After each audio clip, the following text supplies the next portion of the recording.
Good evening, everyone. Welcome back then to another LFM stream here for Season 16 of the Case King Pro Series. After a 2-week break, we are back. And Season 15, what a season it was. George Boothby, after chasing that title for so long, rose to the top finally in that mighty Mustang to take the top spots of the championship. He goes into Season 16 as the reigning champion. But after 12 races, we had 12 different winners, a feat that we have never seen in any of the previous seasons, and one that I think is going to be a hard one to replicate going forward in the future. But it was testament to the incredible levels of competition we had between some of the best drivers on the LFM platform and here on ACC as well. And I cannot wait to see what Season 16 has to offer, because it's already shaping up to be a pretty interesting one when we look at the grid for the evening. Not only do we have some returning faces of some of the very best that you will find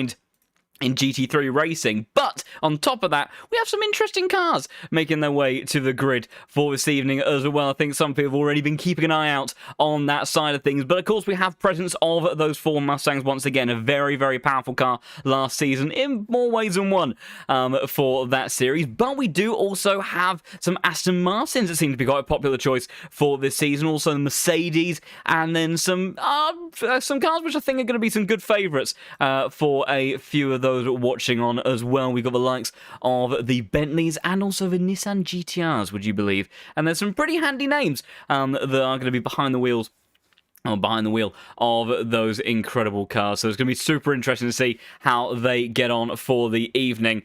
And dealing with, of course, as beautifully displayed across that banner, Silverstone race circuit. What a fantastic location for us to take to the first round of the season for. It is a fast, mighty, formidable track, and it is going to be an absolute blinder of a season opener, I have no doubt. And it's going to be a very tricky challenge, I think, for these guys, as it typically presents quite the array of different cornering types are going to be putting these GT3 cars through their paces, and I think it should be an interesting one. I wonder whose people's money is on for the season opener. Of course, it's a bit of an open one to see how it's going to play out for the championship, and a bit of uncertainty as to who's going to have that golden ticket to potentially take the top spot at the end of this season.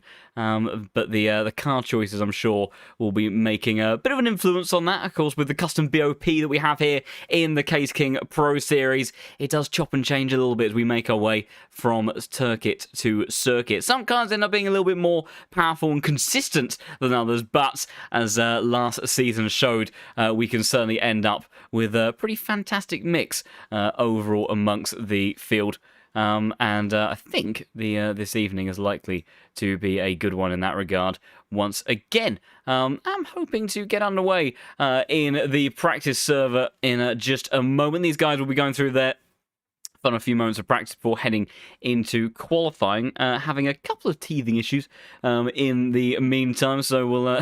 I'm glad to see that Season 16 is kicking off in exactly the way that we have come to know and love, of things being in a slight state of shenanigans, ever so slightly on fire, but delivering incredible action from start to finish. These guys have been putting in blinding performances every single week that we have gone racing from season after season, and it was so good. You know, mentioned names like Sam Gaskell, for example. What a rise he had up through the order. Really, Imola was the first time that we started to really see him come alive in the Lamborghini last season, and after having some good, consistent success with that car at the tail end of season 15, he's made the switch over to the Ford Mustang, and there's been some other choices in there as well of cars that have been switched to certain drivers, the likes of Luke Whitehead.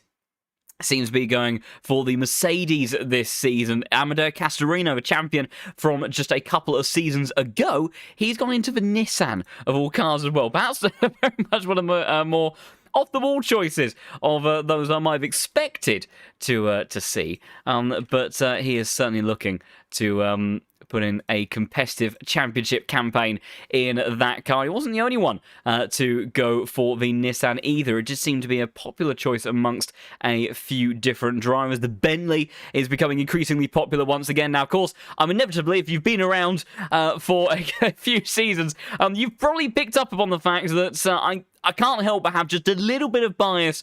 I want to say appreciation more than bias, but I do love a Bentley. So I'm very, very glad to see it becoming an ever increasingly popular choice back on ACC and in the Case King Pro Series. That custom BOP allowing that car to get itself into a more competitive state and really threaten the pointy end of the grid consistently from track to track, which is always very exciting for us to see how drivers are going to be getting on and wielding that car, because it's a tricky one to drive. For those that maybe aren't too familiar with the way that one tends to negotiate its way around circuits, it's a bit on the tail-happy side. It has one of these unique overall balances in the car, where it's the only car that has a centre of mass slightly further forward than towards the rear. And what that does is it means it's this very, very pointy and surprisingly agile car for such a big platform. Hence the name of the Boatley as the way it warbles its way past curbs. But at the same time, that rear end is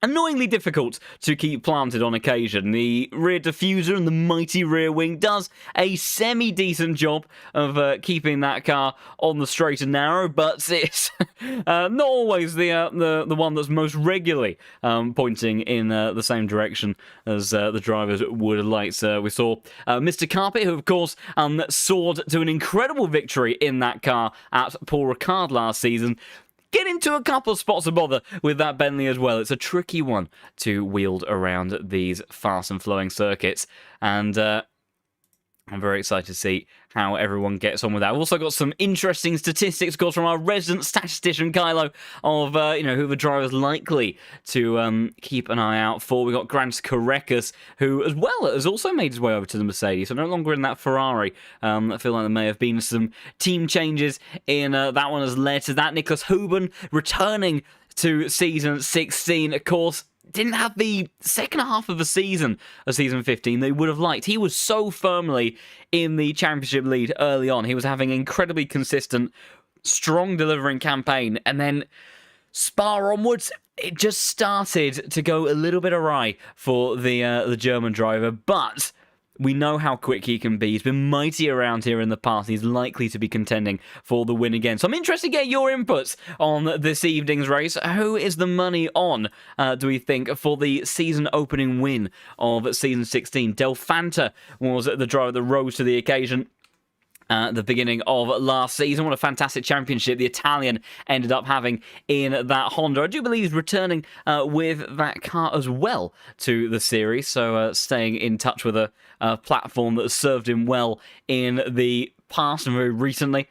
So it'll be interesting to see how he gets on with that one and what he's able to deliver with all that VTEC power behind him. Not sure Silverstone necessarily is a circuit that's going to suit the platform of the Honda massively. It's a car that's got a lot of grunt, a lot of agility, but not the best in terms of high-speed cornering performance. It's a little bit wayward in terms of what it can actually deliver around a circuit like Silverstone. It will be quick, and of course, as a circuit has a lot of high-speed stuff, so the power side of it is going to keep that Honda shifting along nicely. But for outright pace and performance, maybe one of the cars that's going to struggle just a little bit more. We'll have to wait and see. As also as a bit of an update from my side, have managed to make my way into the server pretty comfortably. Unfortunately, though, having just a couple of technical issues with some of the other bits and pieces. So fingers crossed, we'll be able to get that sorted in due course. We are shortly going to be heading into qualifying. In the meantime, I'll try to do my best to keep you guys posted on how these drivers are cracking on around this fantastic circuit,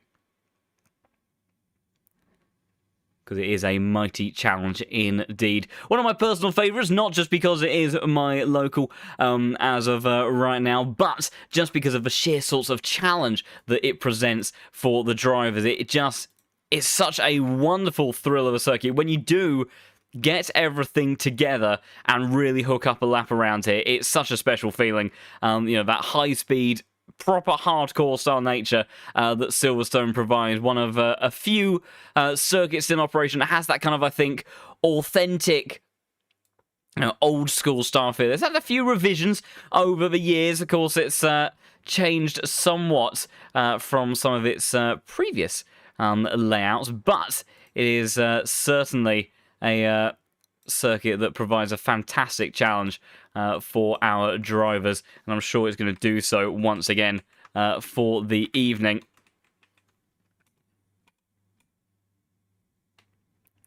As I think I may have to make just a couple of adjustments on my end for how I'm going to go about negotiating tonight's stream, because we are once again entering some typical Jon LFM Pro Series shenanigans that hopefully I will have sorted for you very, very shortly. So please do be patient. Hopefully we'll be underway in due course and ready to kick things off for Season 16 and get stuck in to the action.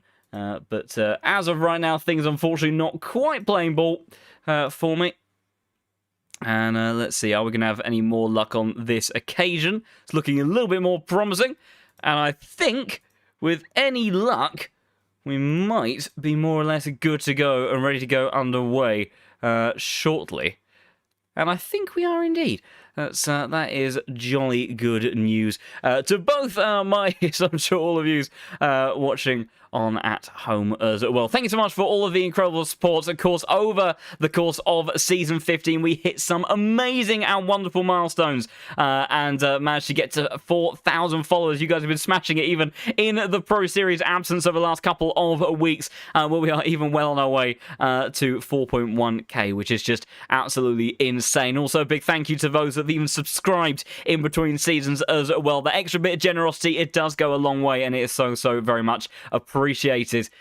Helps out all of the hidden heroes that allow this wonderful series to take place every season. So we are just about to make our way over. Do not fear, we're just about to see the first laps of qualifying underway, and it will be the Scotsman of Jack Alexander that will be the first to take to the track in that Ferrari 296. And what a mighty talent he has been time after time, really putting in a strong challenge at the pointy end of the grid. It's not always come together though for Jack on the day, but we know how fantastically quick he can be. Now, if you're getting excited for the start of the lap, it's just a little short while to go.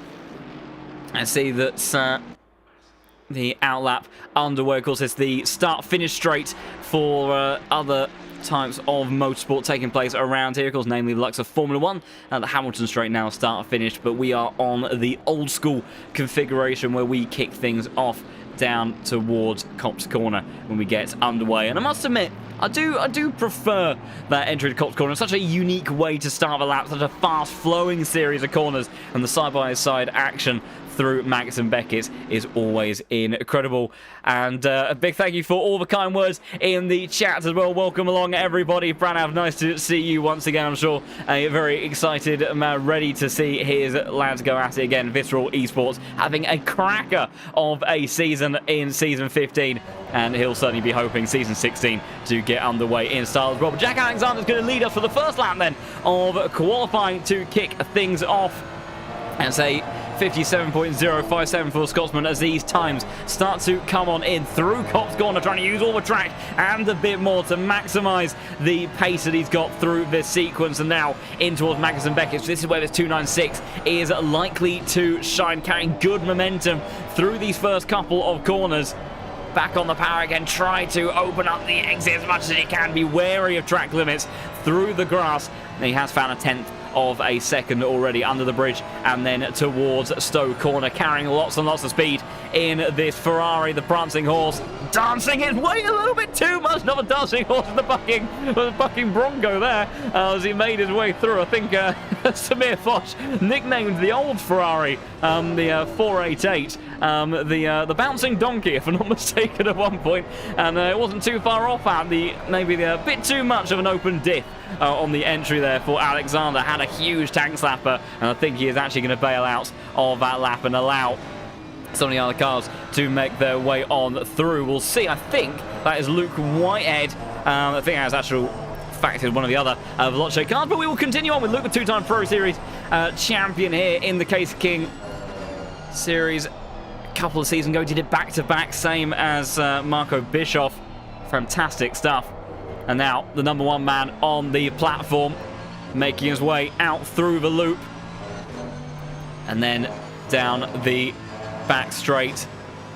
And this tricky final series of corners into the stadium section. Brooklands have to be so committed on the entry. This Mercedes, I think, will have some naturally helpful understeer on the entry, but the back of the car stepping out, and then Luke Whitehead taking a wide line to open up the lap to kick off another attempt. There's some fast times coming in, namely from the likes of this man, Sam Gaskell. Those may have been surprised for him taking the Mustang, but right now, purple on the Delta, 210s up, could be enough for provisional pole. Justin Stubenrauch does it for a brief moment, but Sam Gaskell for Visceral Esports rises to the top briefly. But as we have a look at this man, Amadeo Castorino, the champion from a couple of seasons ago, this Nissan GTR is flying. He's 4/10, 5/10 up on the Delta. It could be a 0.4 from the Italian driver. What a glorious thing it is to see this car in the series once again being competitive. I don't think we've ever had a Nissan GTR win a race. Will that change today? It's certainly looking good at the beginning of this one. Castorino then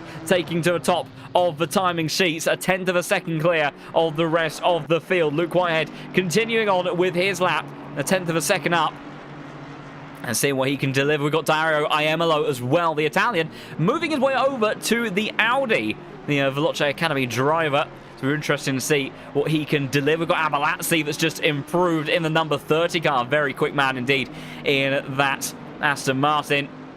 And see what Iemolo can deliver. A little bit of a tardy exit from Luffield.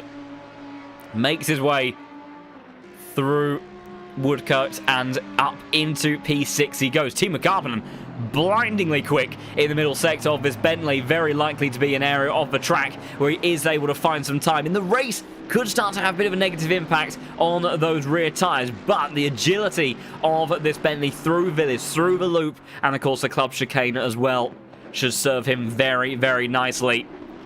He's been able to deliver some fantastic pace at times. Eric Delfantra as well on a big lap. And I already get the impression this is going to be a fantastic season. We've got Tico van der Velde currently sitting P7, returning to the series. Of course, the champion from a few seasons ago. What a tussle he had with George Boothby. He was in the Audi back then. He's now in the McLaren. Timo Karppinen with the short run to the line goes up into provisional P1 on the only .3 of the session so far. Also another driver returning to the series, a Canadian of Jaid Hutchinson, also in the Nissan. Someone became renowned for not always being the most fantastic in qualifying, but he could always find his way to the front. He would judge his races so brilliantly. And now for ST Racing Esports, the number 10 car, make his way into the Nissan. He's always had usually contradictory choices, but he's managed to deliver fantastic pace and performances in that machinery. And now using Godzilla to make his way around the circuit. Nicholas Huben improving as well. He's currently down in P18, but he has found 0.3 of a second. Look at the deltas between each of the gaps. Fantastic. Hutchinson towards the line there. What's it going to be? It's a big lap time for Hutchinson into the top 10. He looks to go. Delfantra round out his lap in the Honda. Got himself into the second row of the grid. Fantastic opening bid from the Honda driver. See what Nicholas Huben can deliver towards the line. And there's a little bit of a change of pace. He's made his way out of the Aston Martin into the Bentley. What a fantastic mix of cars we have. I'm going to make a little bit of a note of this one as we see. If you go to these manufacturers, look at that. We've kind of had a bit of a pattern of seasons of dominant choices of certain cars, and you tend to see kind of just stacks of the same symbol all in a row. But we've actually got a fairly good mix. So I'd say probably the Aston Martin, the most common amongst the field, but we've got a good mix of Bentleys, Astons, Nissans, Mustangs, Hondas, Lamborghinis, Ferraris in there as well. It's a really fantastic mix, and I think this is going to be such an interesting season almost on that alone, because it means every time you go into a race, you never quite know who is going to be in that best position to go for the race win, because maybe there'll be a week where that car just comes alive. We saw the Bentley Paul Ricard in the hands of Timo Karppinen, unstoppable, absolute rocket ship down the back straight, low weight around that circuit as well, and was able to deliver some fantastic pace. And whilst I opened up by saying that the repeating 12 different winners across the season would be unlikely. Who knows, with the way that these cars are already starting to form themselves in the field, it certainly could be as much of a dynamic season as we have come to know and love from the Case King Pro Series. Just under 5 minutes left of qualifying to go.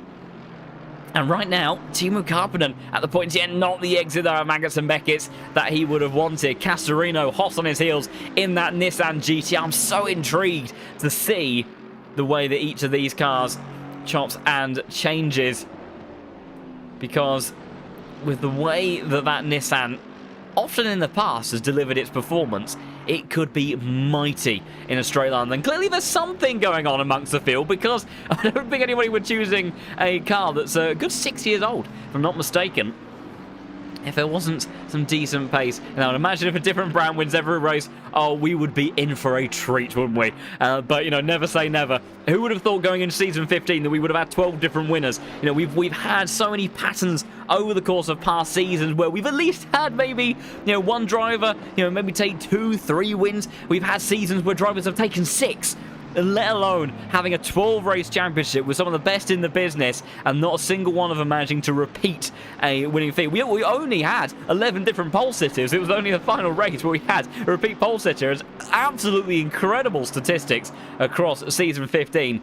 Certainly one for the ages, but I cannot wait to see what season 16 is going to deliver. We've got a few cars out on circuit on improvements, a lot of invalidations up and down the order as it stands at the moment, but Magnani is one is able to keep up some good momentum. Found 2 to 3 tenths of a second.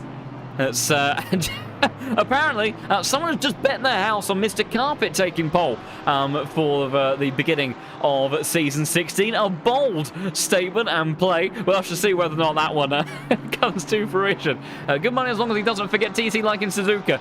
It wasn't his finest moment, it must be said. Some fantastic raw pace under the hood of that Bentley at that point in time, but not quite delivering when he needed to. But right now, he is finding a good tenth of a second in the opening sector of a lap, so I'm sure that for those that have bet money on to the Bentley driver, that'll be a good bit of comfort for them. So there's not many opportunities left for drivers to improve, and this is one that we would expect to see a bit further up the order. Philip Minnaar in the Aston Martin once again this season. What a fantastic end to the championship he had in Season 15.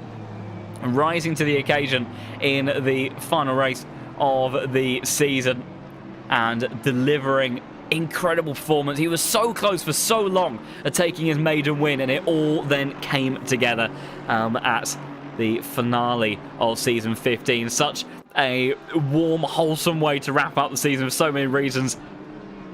Here we go then. It's 3/10 up as it stands. That'd be good enough to get himself towards the top 15, but you would expect, because when you have the likes of Abalazzi in the Aston Martin, he's up in P4 at the moment, 56.460. You'd expect Philip Minnaar to maybe be able to find a few more vital tenths of a second, but he has got more opportunities to go. Timo Karppinen hasn't managed to improve. He's lost time on this lap, and Castorino is very marginal in his delta at the moment, and he doesn't require much.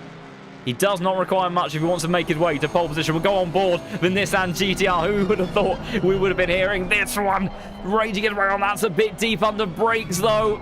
And now he's on a super tight line. I know commentator cursed it. It didn't take long in Season 16, did it? Towards Village Corner. And then that just compromised his line through the loop. What a fantastic sound this Nissan makes. The gear shifts, downshifts. Listen to this. Oh, it's like a shotgun making its way in towards Brooksland's curve. Now in towards Luffield. He hasn't quite been able to restore that delta. So it looks like it'll all come down to the final lap unless he's done something just enough. Doesn't look like it, though. Can head towards the timing beam. So going to be for Castorino, and it's not. 400s down on his previous best, so he will go for broke then on this final lap and give it everything he's got. He's going to have to, because so is Carpenter. He's halfway round the lap at the moment, and he is giving it everything in that Boatley. Will we see another Bentley pole position, another Visceral Esports pole position at the season opener for Season 16? There's a few cars on circuit that have something to say about it. Walsingham, Van der Velde, Hoban, all improving as well.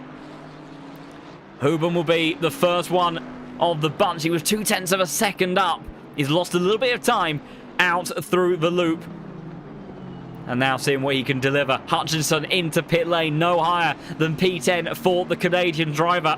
But these Bentleys, they're looking quick. Nicholas Hoban, he'll be looking to try to restore that fantastic performance we saw in the first half of Season 15. He's going to round his way out of Luffield through Woodcote, towards the line he goes. What's it going to be for the German? P7 is a 56.522. Now keep an eye on this man. Timo Karppinen in the Bentley. He is stepping out the rear end of that car, giving it everything he can. Has he gone too deep in towards the final corner? It's a relatively good exit all the way out to the gravel. He might be about to extend that margin just a little bit further. Castorino cannot improve. What does Karppinen deliver? It's a 3.37. He does go faster by half a tenth.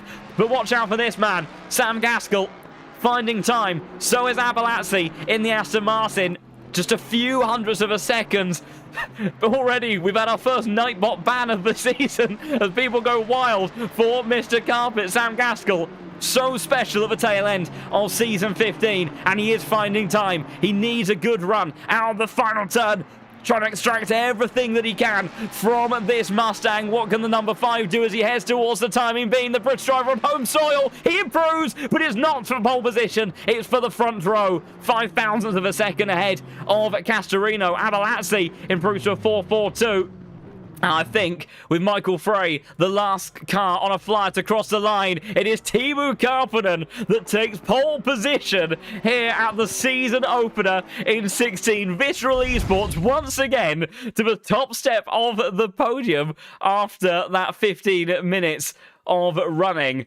And who would have thought about that? And what a dream start for Team Carpenter and Visceral Esports. Pranav in a joyous surprise. He's got to act not too surprised, although the drivers might get a bit miffed about that, but somewhat surprised at that delivery performance as he sees, once again, his man go to the very front of the field. Fantastic delivery of pace and performance in qualifying.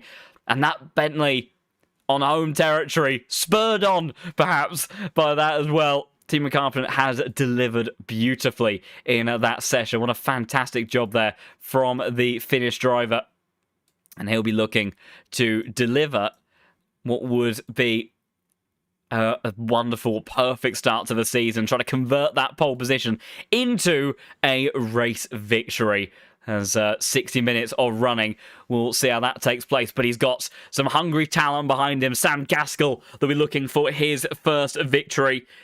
And that Mustang, it'll be quick on the opening lap. If Sam Gaskell is in the slipstream out of Magnus and Beckett's, Carpenter is going to have pressure from behind, there is no doubt. And then once you get overtaken by that car, it can be a very tricky beast to get past again. And then Castorino, the champion, returning to the split. And whilst we didn't see him too much for last season, when he was there, he was where you'd expect him to be. And he's up at that pointy end again, so he is in fine form, maybe adapting to a new car, but delivering the pace in the way you have come to expect of a man of his talent. So we will look through the starting grid in just a moment as everybody overjoyed by that result in the chat. Of course, a popular result for Team Carpenter and Visceral Esports there. And we will see how it plays out for him in the race. If you are enjoying the return of the Case King Pro Series, do consider hitting the follow button here on the Twitch channel. Thank you so much, everybody, for all of the amazing support. It is going to kick off in a very short moment's time, where we see how Season 16 gets underway. And will it live up to the carnage and beautiful, wonderful chaos that we had throughout Season 15? I've got a feeling it's going to be pretty good. If out qualifying's anything to go by, I think we're in for a good one. Team Carpenter then starts on pole position ahead of Sam Gaskell. It's a 1-2 start for Visceral Esports. As the pizza strats are coming out already, as Season 16 is kicking off in wonderful style. Castorino in P3 after that session with Abalazzi for the 255 competition team. He starts on the second row of the grid. Eric Del Fanta in P5 for the first of the Hondas. And then it'll be Luke Whitehead, where we have 6 different manufacturers inside the top 6. How about that? He's joined just behind by Nicholas Huben. You'd have to consider him again a championship favourite. He returns to that pace and consistency that he had in the first half of the season. But how will he adapt to this Bentley over the coming races? IMLO into the top 10. Great stuff from the Italian driver. Tinko van der Velde, the champion from a few seasons ago. One of the most dominant championship performances we have ever had from a driver. And he starts P9. Justin Stuvenrauch in the number 26 car. Took his first victory in the Pro Series last season in fantastic fashion at Spa-Francorchamps. Went all the way down to the wire. Daniil Tillich returning to the series. He starts P11 ahead of Jade Hutchinson, the Canadian, in P12 for the next of those Nissans. Still very weird to see Whitehead in a Mercedes. I've seen it once or twice before, but it is unfamiliar territory, it must be said. Also with some of these Nissans in the field as well, but I absolutely adore it. Aidan Walsingham and Philip Menard make up 7th row of the grid, with Jan Philip Nuremberger, the next of our Aston Martins. And then another unfamiliar sight, Grant Korekas in the number 3 Mercedes as well, the Lithuanian champion from a few seasons ago. Again, was a mega campaign from that young man after going winless for a surprisingly long time. Then came into that season and just dominated. Fantastic performance after fantastic performance. Leon Burnt, Marco Schada, Lucas Congratel, and then Fabrizio Campanella will see our way to the end of the top 20. And then the Scotsman of Jack Alexander. Keep an eye on him. He has got fantastic. Look at those statistics. Podium rate 50%. He is a very quick man. So keep an eye on him for that. Axel Ramonate. Very fast in the Ferrari as well. The Frenchman will be looking to make his way up through the field as well. Yannis Reinders in the number 9 Mustang. we'll be looking for some strong performances. Valentine Barrier for Veloce Esports, of course, once again in the Aston Martin. And then Sasha Vassner, another one of our Bentleys. A lot of drivers switching over to the Boatley. They must have got word that the Boatleys get more coverage from Mr. Commentator on stream, and everybody wanted the camera on them somewhat. Martin Lawrence and Amir Hosseini line up next, and then behind the Ferrari driver, it will be Lucas Schneckenberger in the Mustang, who has briefly come to a halt. He is back underway again. Practicing his standing start, perhaps his rolling starts in GT3 racing, but who knows? And apparently it's Luke Whitehead's birthday today. Happy birthday to our two-time Pro Series champion. He'll be hoping that spurs him on for a great result. Michael Frey and Lorenzo Magnani see our way to the end of the top 30, with Eric Gessel next of the Visceral Esports drivers in that beautifully liveried Porsche. And then it will be, Samir Foch in the 32nd place, with Mash Bernadette in the number 35 BMW, the Japanese driver, apparently. And Thomas Morant in the number 14 car. He starts in 34th position. Einstein Brenham in the number 23. The Norwegian driver starts in 35th place. And Josef Koifel rounding out our grid in 36th position. But it will be Timo Karppinen then, as he makes his way towards the middle sector. He knows how to win races. He did it in this very car last season. He'll be looking to try to convert that sort of result once again, but it's easier said than done when you have a field stacked with this sort of talent. And 60 minutes of driving around one of the trickiest circuits to hurdle these GT3 cars at. As looking in chat, who doesn't love the Boatley? Exactly. I feel very justified in my choice. It's a popular choice for a reason. I don't want to say it's a dumb car, but it's kind of a dumb car in terms of the way that it drives. But it's a dumb car in a really fun, lovely way, and so you can't help but like it. It's great. So we'll have to see how he gets on around here, of course, with the rest of the Bentleys in the field. And honestly expecting more people to go back to the cars that they were in prior to the Super Ford. Yeah, it's been quite the mix-up. Yeah, not just from last season, but just in general. So it's a fantastic way that things shape up into Season 16. 6 different manufacturers make up the top 6 of this incredibly packed field, returning champions to the series and drivers hungry for their first win in Case King Pro Series history once again. Season 16 is about to get underway, and I think it's going to be just as much of a cracker as Season 15 was. So everybody buckle in, pizzas at the ready, sit back and enjoy the show, because it is going to be a mighty one. Timo Karppinen, can he make it a dream start to the season and take a win once again in the Bentley? And for Visceral Esports, we'll have to find out as we wait for green lights to go. He'll be joined by his teammate at the start, and they're underway. It's a good start from Timo Karppinen immediately towards the outside line as they make their way in towards Cops Corner, flying it down the inside in the background. Philip Menard making his way, as Abelatsi that made his way past Luke Whitehead. As you see, pressure as well. Iemelo and Nicholas Huben side by side.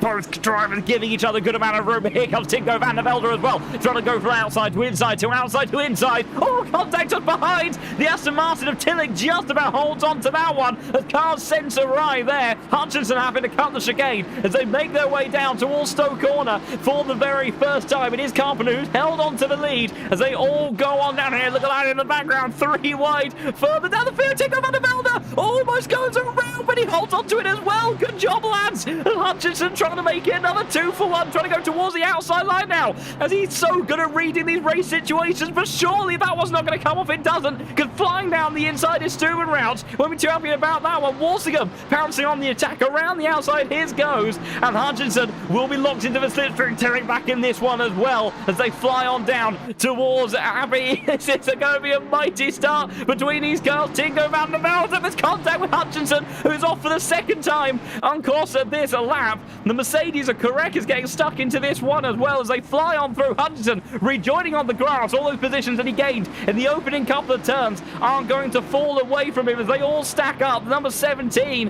has gone around. It's Eric Gessel that's gone around. So disaster for the Porsche driver.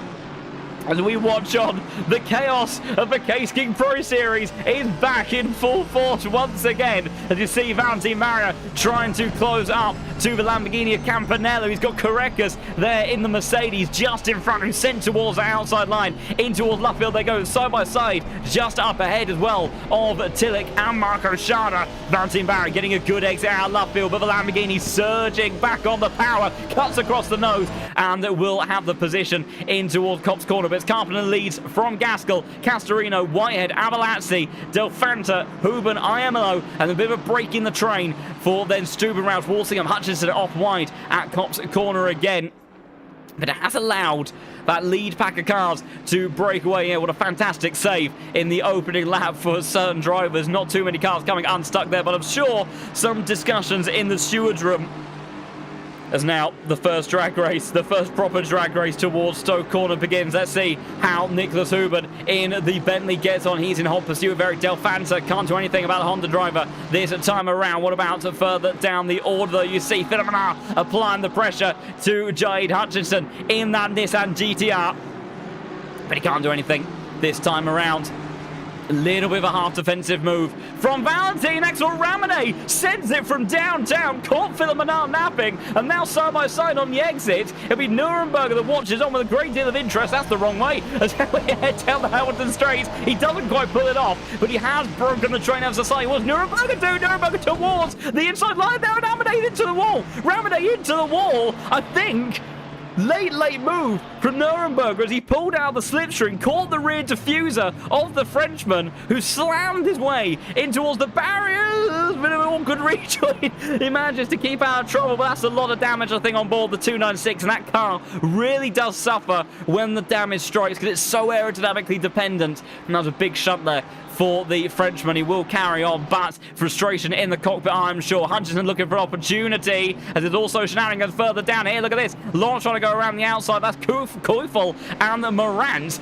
Josef Koufel's up 10 positions, although that's not quite the line he wanted to left field. I could see that one coming from a mile away. That was Thomas Moran that ended up going off there. He's restored order, but not quite, because he's got Michael Frey on the inside now, flashing the lights. That's not hardly surprising. As a 10-second stop and go for Grant Carreras. Did he jump the start, or was he out of position at the start? That's the only thing I can think of that could have caused that so early on, because usually you only get those sorts of penalties if you're speeding in the pits, and I don't think he's boxed yet. Should have done anyway. So, and for causing a collision. Oh, I have to take a look at the stewarding sheet already. So, some shenanigans on the opening lap of the race. Grant Carreras will be frustrated with that one. He's up 2 positions. Got Valentin Barriers up 8 positions. Some cars have really benefited from the carnage early on. Meanwhile, look at this. This time around, Nicholas Huben gets the job done, and Iamolo might be wanting to capitalise on this as well. Del Fanta a little bit out of position. Someone's brought out a yellow flag. That's Mash Bernadette in the BMW. Saw him slowing up further on in the lap, so I think something seems a little bit wrong there. I think he's already a lap down, actually, so maybe caught out on an incident on the opening lap of the race. Also, towards the pointy end of the order, Carpenter and Gaskell still leading the way, but it is Castorino, the man on the move, faster than both of the Visceral Esports cars in front, and bringing that gap down as they furiously fight it out for those podium positions. They've got a little bit of a buffer here to Luke Whitehead in P4. But as soon as these guys start to scrap away very quickly can start to snowball and lose you track time. Meanwhile, it's Abalazzi that's trying to regain some ground positions here, just a 10th or 2 behind the Mercedes, which could start to stutter as the race progresses. Those front tyres do tend to get eaten away somewhat. Very heavily dependent on that front axle grip. Carpenter sets a fast lap of the race, or a 57.0. Those top 3 cars within half a tenth of a second. You see Abalazzi much more confident hugging that inside line than Luke Whitehead. And I have a feeling that the Mercedes driver could be in a bit of a spot of bother here. I've gone on board the wrong car. Oh, yeah, I've only had a 2-week break. I'm already out of practice. Meanwhile, Whitehead trying to see if he can protect this P4 spot. Not the best line for Abalazzi here. as they head down the hangar straight. How much straight line is that Aston Martin got? He does start to build up momentum, but the Mercedes is good. The Mercedes is good on this back straight, so they have to find another way. But you can see visibly just Aston Martin able to be a bit more aggressive into each of the corners. That is with dirty air as well, bearing in mind. It's not quite as much of a prominent issue as the likes of what you would see in prototypes or single-seaters, but it does have an effect. Although Abalazzi a little bit eager under the braking zone there of the club chicane, losing a bit of ground. Meanwhile, further down the order, Thomas Brandt has dispatched of Josef Koifel after their little tussle not too long ago. Koifel has got a pretty handy run here in the Porsche, looking to find some pace. We've also got a 5-second penalty for Justin Stubenrauch. And a big thank you to those keeping me well informed in the chat. You are a lovely bunch, and I have missed you. In towards Village Corner, the two Porsches scrapping behind, but they will cover one another off. And so it looks like Thomas Morant just about is going to hold on to this one. Koifel thinking about a nosy up the inside, couldn't make anything happen there. And so I have to see if he finds an opportunity elsewhere. Meanwhile, Hutchinson diving towards the outside line. They're trying to recover positions after being shuffled out of the way. This is a brave move. It'd be a brilliant one if he can make it stick. Just about keeps a wheeler on the outside line through Brooklands curve. That's so difficult to do. Mounting barrier, Larry on the exit. A little bit of contact between them. And here we go. Hot pursuit then for Hutchinson. That Nissan GTR screaming into life. Oh, I've seen sights like this end very badly before in a different sport. But Mounting barrier does concede the position in towards Copse Corner. And Philip Manar will be hot on his heels as well in the Aston Martin. But Hutchinson gets the job done. Beautifully read there. And how he hung it around the outside, that was fantastic. It's not a car that aerodynamically I would have expected to manage to get that one done. Michael Frey is down in 28th position as it stands at the moment. So not quite where the Swiss driver would have wanted to be, as Vantin Barrett tries to close down on Hutchinson to reclaim that spot, but unable to do so. And the Canadian should continue to pull away because he has got that pace advantage. Then now he can set his sights towards the Lamborghini of Fabrizio Campanella. But fantastic stuff early on in this race. Carpenter starting to stretch the legs in that Bentley somewhat. 7/100ths of a second faster than his teammate Sam Gaskell. Still Visceral Esports 1-2. Franov's heart rate, I think, being through the roof with that one. But what a dream start of the season it would be if they could hold on to this result. But it's early days here. 50 minutes of racing left to go. And we know the Pro Series, it's a pretty topsy-turvy sport, and it does make sure that we are always in for thrilling action throughout the entire race.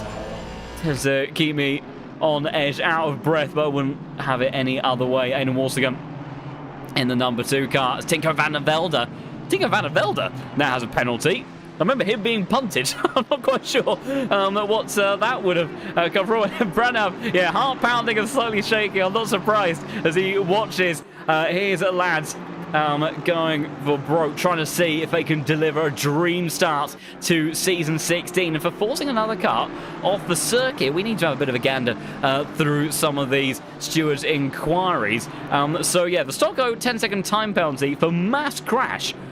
And that was to do with Grant Correcas. I must admit, I don't know if I was being blind or just looking in the wrong place. I don't remember that many cars being murdered. I think I saw about one car bring out the yellow flag through Magnus and Beckett's.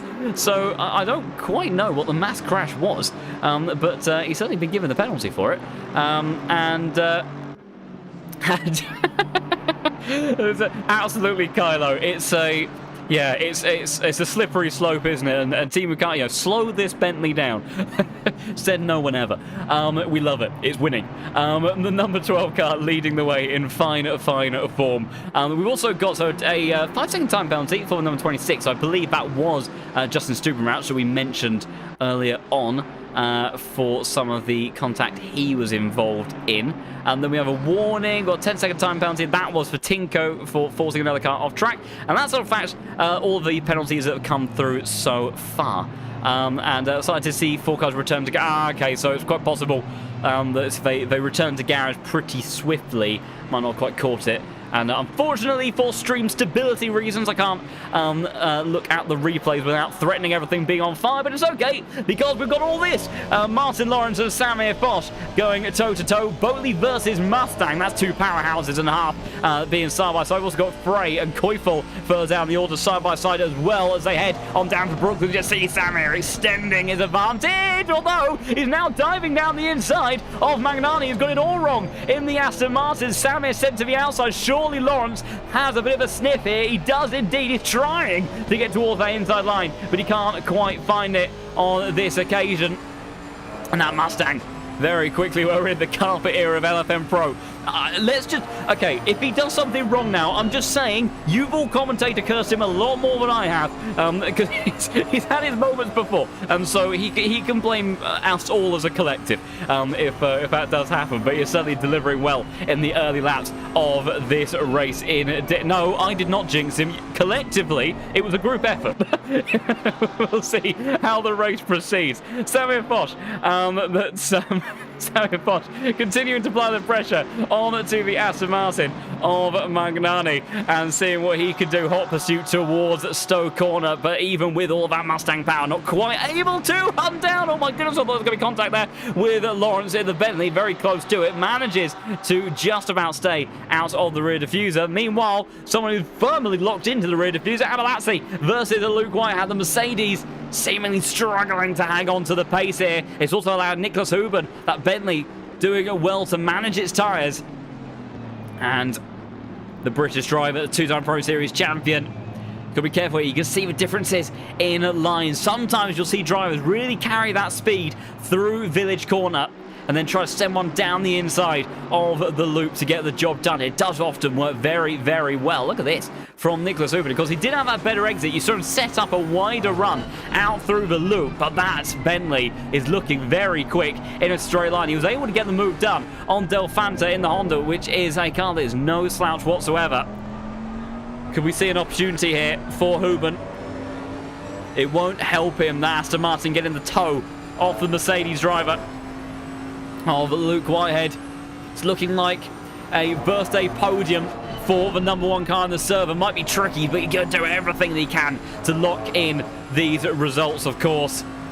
He will inevitably be a championship contender. He's so quick. Every car, every race that you see him in, has delivered some wonderful laps in qualifying sometimes, some brilliant performances. And now, with the car, it looks like it hasn't got the best of pace here. Maybe he'll come into his own later on in the season, but he is showing his mettle and holding back Abalazzi, who is again applying the pressure towards Stowe Corner, but just cannot get the job done in that Aston Martin. And Nicholas Huben, all in the meanwhile, is stacking up closer and closer. Does he think about dive towards the inside here into the chicane? Not quite. Meanwhile, further down the order, Philip Menard in the Aston Martin, going toe-to-toe with Valentin Barrier, thinking about a move up the inside, cannot make it stick on this occasion, though a little bit deep under brakes there for Valentin. Could be an opportunity here, you see. Nicer, tidier line for Philip Menard, allows him to shorten up some of the distance in towards Abbey. They will go, and the slipstream allowing to continue to build up that momentum. A little bit too brave on the entry though, and then loses it through the second portion of the complex. Have to wait for another opportunity to come on around. Other battles up and down the order. We've got Tinko van der Velde not too far away from Aidan Walsingham, Abalazzi, Whitehead and Huben. Of course, Castorino keeping Sam Gaskell very honest here. A bit wide, in fact, for the British driver. And Castorino, he won't need much in the way of a second invitation. And he is certainly the closest he has been in a while. And that Mustang is dropping away from the Bentley, so the toe is going to be disappearing. But how quick is that Nissan GTR in the slipstream? Because the Mustang is not an easy car to pass. And that once again shows the threats that lie here at Silverstone. Just turning in a smidge too early. Clobbered those curbs. But then quick hands on board the Italian. And he managed to just about keep it together, but rather has lost his opportunity to threaten for the position in this next series of corners. Meanwhile, Abalazzi is under a bit of pressure here from Nicholas Huben, who is looking towards the inside line. Is he going to send it in the Bentley? He's thinking about it. He's holding that line up. He doesn't defend. He goes very deep on corner entry. And has he conceded it, or did he just let it go in the end? I'll have to see. And Nicholas Huben will hold on to position there. So maybe a tactical swap of positions. Huben get himself up into P5. And now maybe allows an opportunity for him to get past the Mercedes of Luke Whitehead. Mabalazzi will be trying to use that Bentley in some way or another to give himself an opportunity as well. Very often about how you can utilize other cars. I think Sam Gaskell's made a little bit of a mistake through this section. You see all sorts of offline through Village Corner. He's lost half a second in the space of just a couple of corners. It's Castorino trying to get the power down on board the GTR, as it absolutely rockets its way down the Wellington Straight. And in the slipstream, it looks good. It looks competitive to the Mustang of Sam Gaskell, who's going wide once again. And absolutely, this is golden for Timo. If they do start to scrap, that will certainly help him eke out an advantage bit by bit. And Paul Ricard, once he had that advantage, he was unflappable. He just delivered lap after lap, did what he needed to do, and drove a perfect race. So Gaskell then under a lot of pressure here, because Amedeo Castorino, he knows how to win races, but equally he's a smart cookie. He knows how to play the championship game as well. He won a championship with not the most dominant of performances, but just ultimate consistency. Rock solid consistency. On the days where his qualifying wasn't so good, he would still bounce back, and that was what was so crucial and important. So he knows the difference between P2 and P3 here. Not the most critical in the world. Meanwhile, here we go. Nicholas Huben on the charge here, trying to find opportunity on Luke Whitehead. He won't find it on this occasion, no. The British driver holding station. But that Bentley is looking so quick at the moment, trying to find every and any opportunity. You can see Castorino almost pushing the Mustang of Gaskell along up ahead as well. Tillich scrapping away with Van der Velde and Aidan Walsingham. And further down the order, we've got some other scraps as well. So fantastic, busy action. If you are liking the crazy chaos of the Case King Pro Series, do consider giving the channel a follow and stay in touch with what this fantastic series has to offer every single week. It is glorious type of action that we get, and it is non-stop, start to finish, no matter what circuit we're at, no matter who we have racing, up and down the field. It will keep you on the edge of your seat. Trust in that. Meanwhile, Marco Schade, Campanella now applying some pressure down Daniil Tillich, who had a bit of an awkward run there through Abbey, so I think a bit of a mistake. And now the Honda driver really starting to look racy behind the Aston Martin. So we follow on through in towards Brooklands.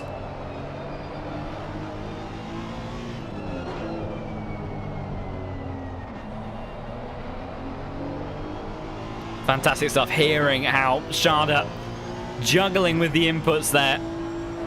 You heard that early upshift, as he came out of Luffield, trying to stop, I would say stop TC from kicking it. I don't know if he's running TC or not. Difficult to tell nowadays in the current meta of ACC, but certainly to kill the wheel spin to those rear tyres. And this is looking busy at the pointy end of the field. Pit window has now opened. If you are new to the Case King Pro Series, there is a mandatory pit stop in this central 20-minute pit window, and that has opened up now. So will we see undercuts, overcuts, or will we see just clean air, optimal pit stops for some of these drivers? Castorino, Nicholas Huben, surely their drivers will be thinking about how they play out this strategy. Castorino can probably afford to go for an overcut here. He's got a good 2.5 seconds to those behind. He's not really under threat of being undercut, and he can try to come back with a strong tyre delta in the second half of the race. Nicholas Huben, he'd probably be more inclined with the undercut, because right now, if he were to go for the overcut, and those of the likes of Mabalazzi, Del Fanta, as that was a big mistake from Luke Whitehead, that could open up an opportunity early on. Not quite. Huben doesn't look to strike yet. Does he carry momentum through in towards Village? Mabalazzi thinks about it just a little bit. That's a good line there from the Bentley driver. Gets it straightened up. But the Mercedes driver of Whitehead got good traction out of there. Is it enough, though? That Bentley is coming at him thick and fast, very fast indeed, towards Brooklands curve. He's going to go. Luke Whitehead, he doesn't fight it. He does not fight it. A two-time Pro Series champion. He is a champion. Well, he's the only driver other than Marco Bischoff to have this title twice, as Hutchinson goes down the inside of Campanella now as well. But he has that for a reason, not just because of how rapid he is, not just because of how competitive he is, but because he's able to be consistent in these races and string these performances together. And right now he can see that that fight is probably not his to be had. So he's let Hooben go there. We'll see him try to do anything on strategy, though, to get himself back into those positions. We'll have to see. We've got a few cars pitting. Nuremberger, Reinders, Brenham, Hosseini, all pitting further down the order. We look back towards Castorino here. Drivers inside of the top three. That is a mighty lap time from Timo Karpinen in the last lap. A 57.3. There is no one even within half a second of him. That is a mighty, mighty bit of pace from the Bentley driver. He's making full use and benefit right now of Gaskell and Castorino somewhat tripping up over each other. Castorino can't push on quite as quickly as he would likely be able to in clean air, and Sam Gaskell having to be a little bit defensive, making mistakes under pressure as well. So it's enabling Karpinen to really pull away as Sami Foch under pressure. That's Lawrence heading towards the outside line there.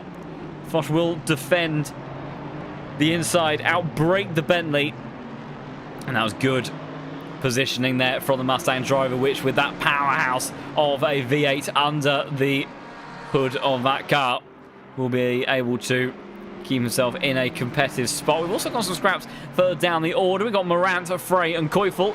These guys have all been rather tripping up over one another over the course of the beginning of the race. Koifel actually not quite our biggest mover. It's this time Brenham, the Norwegian driver, who is up 13 places. Frey dives down the inside, sends it from downtown. Morant under pressure here from not just one Porsche, but two, as Frey is going to get the job done initially on exit. It's a drag race now between the Mustang and the Porsche. As all, well, there we go. That's the other thing that flashing lights can mean in GT3 racing, everybody. It's give me the toe from Josef Koifel there. Michael Frey obliged. It's a squeeze on the exit. That's a little bit extreme. Carrying momentum through the opening corner. Thomas Morant then has the inside line. This is allowing Frey to escape here. And Thomas Morant, I think, perhaps not too surprising, has actually said he's had a bit of enough of all this. And it's coming into the pits. Get a new set of tyres on board this car and get himself out of that fight. So we'll have to see what the stewards potentially have to say about that. Hutchinson on the move. He's got great pace here. Just maybe a little bit bogged down in the traffic as he continues trying to recover his way up through the field. He's made his way past Campanella, immediately on the tail of the Honda of Marco Schade. Speaking of Hondas, Del Fanta gave me a bit of alarm bells for a second there. Brought out the yellow flag. I think he's all A-okay, though. Maybe a bit of an off at Stowe Corner. As yes, I have actually noticed there was definitely some sort of heavy impact shenanigans on the opening lap that we didn't quite capture, because 9 cars have actually retired from this race. Or about, excuse me, about 6 of them. So it's, yeah, there was definitely something that kicked off for a lot of cars in the early stages of the race then. And big thank you for all of the support, all of those joining us for the first time here in the Pro Series. A little bit of a milestone. We've hit there 4,050 followers here on the LFM Twitch channel. So thank you very much for all the incredible support. I hope you are all enjoying the crazy action and goodness. We are not even halfway through this race. There's so much more to offer. Case in point, Tinko van der Velde. Cue him in. Number 7 car. Moving along, not the best start to the race for him. He's applying the pressure to Aidan Walsingham, and we've got Magnani versus Schneckenberger, and also, look at this, Sami Foch and Martin Lawrence will be on the prowl for this one immediately, as Lawrence goes a little bit deep in the rear view mirrors there, and now how does Sami slot into this one, trying to find a gap on the inside line, hasn't quite got the room to get it done, but Schneckenberger makes the move. And there we go, bailing out. Not 1, but 2 cars out of this 4-way fight. Deciding to go for the undercuts on these cars and try not to lose too much time and track position to those that have boxed a little bit earlier in this race as well. So many cars here on ACC just make the most wonderful of noises. There's some that sound a little bit flat and a little bit sad and boring. But the ones that come to mind there, you know, the BMW M4 kind of sounds like it doesn't really want to be there. The McLaren sounds like a bit of an irritated wasp. But there's some good cars. You know, the Bentley, the Aston Martin, the Mustang delivering pure, brutal V8 performance. We've got those clunky shotgun downshifts of the Nissan GTR. We haven't had in a while, but the Lexus are happy days if we had a Lexus in this field as well. What a wonderful sound that was. The Jag, I think the chances of us seeing a Jag, though, are pretty unlikely. Ford sounds like a leaf blower. I must admit, as Abalazio, I thought he was going to try to sneak one out the inside there. I'm not sure I would have compared it to a leaf blower. To be fair, I personally felt it was a little bit more exquisite than that. But each to their own, as they say. But yeah, certainly mixed opinions. I'm interested to know, though, from all of you, what's your favourite sounding car on the ACC? Because I think for me, I have to go with the Porsche. Purely because I'm just an absolute sucker for a flat six. I love the way it screams, but kind of has like pokey talkiness in it as well, as that's Thibaut Carpenter coming into the pit, so he wanting to avoid being undercut there, so taking a pretty safe strategy to keep his race lead for the time being, as we've got a lot of votes here for the Aston V12. That's a very good shout. Oh, but can you imagine if we had that car in the field? It'd be a happy days with that one, the 992 Cup car. Yeah, absolutely. Slightly different tone to what you get in the GT3, but that is a really good choice as well. Jag with 3 A's. That's and absolutely indeed. I feel like when you drive that car, just the engine tone it has really does just say Jag when you blast around in that one.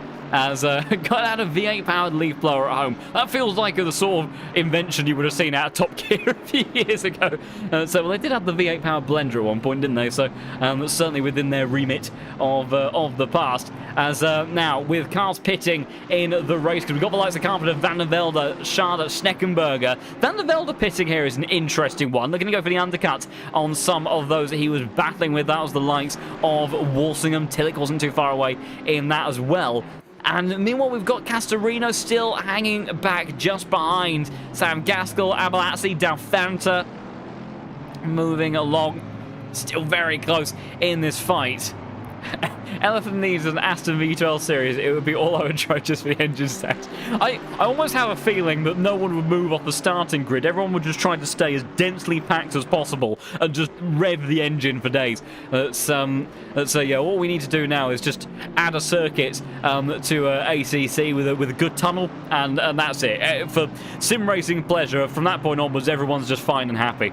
And well, apparently your prayers have already been answered, as we have a V12 Cup very soon on the Elephant platform. So yeah, lo and behold, lots to look forward to. Delfanta and Sam Gaskell into the pits then, as they look to make their way in and try to undercut some of those cars around and see what they can deliver. Meanwhile, the likes of Abalazzi has stayed out. And so Castorino here going for the overcut. Let's see what he can do in that clean air.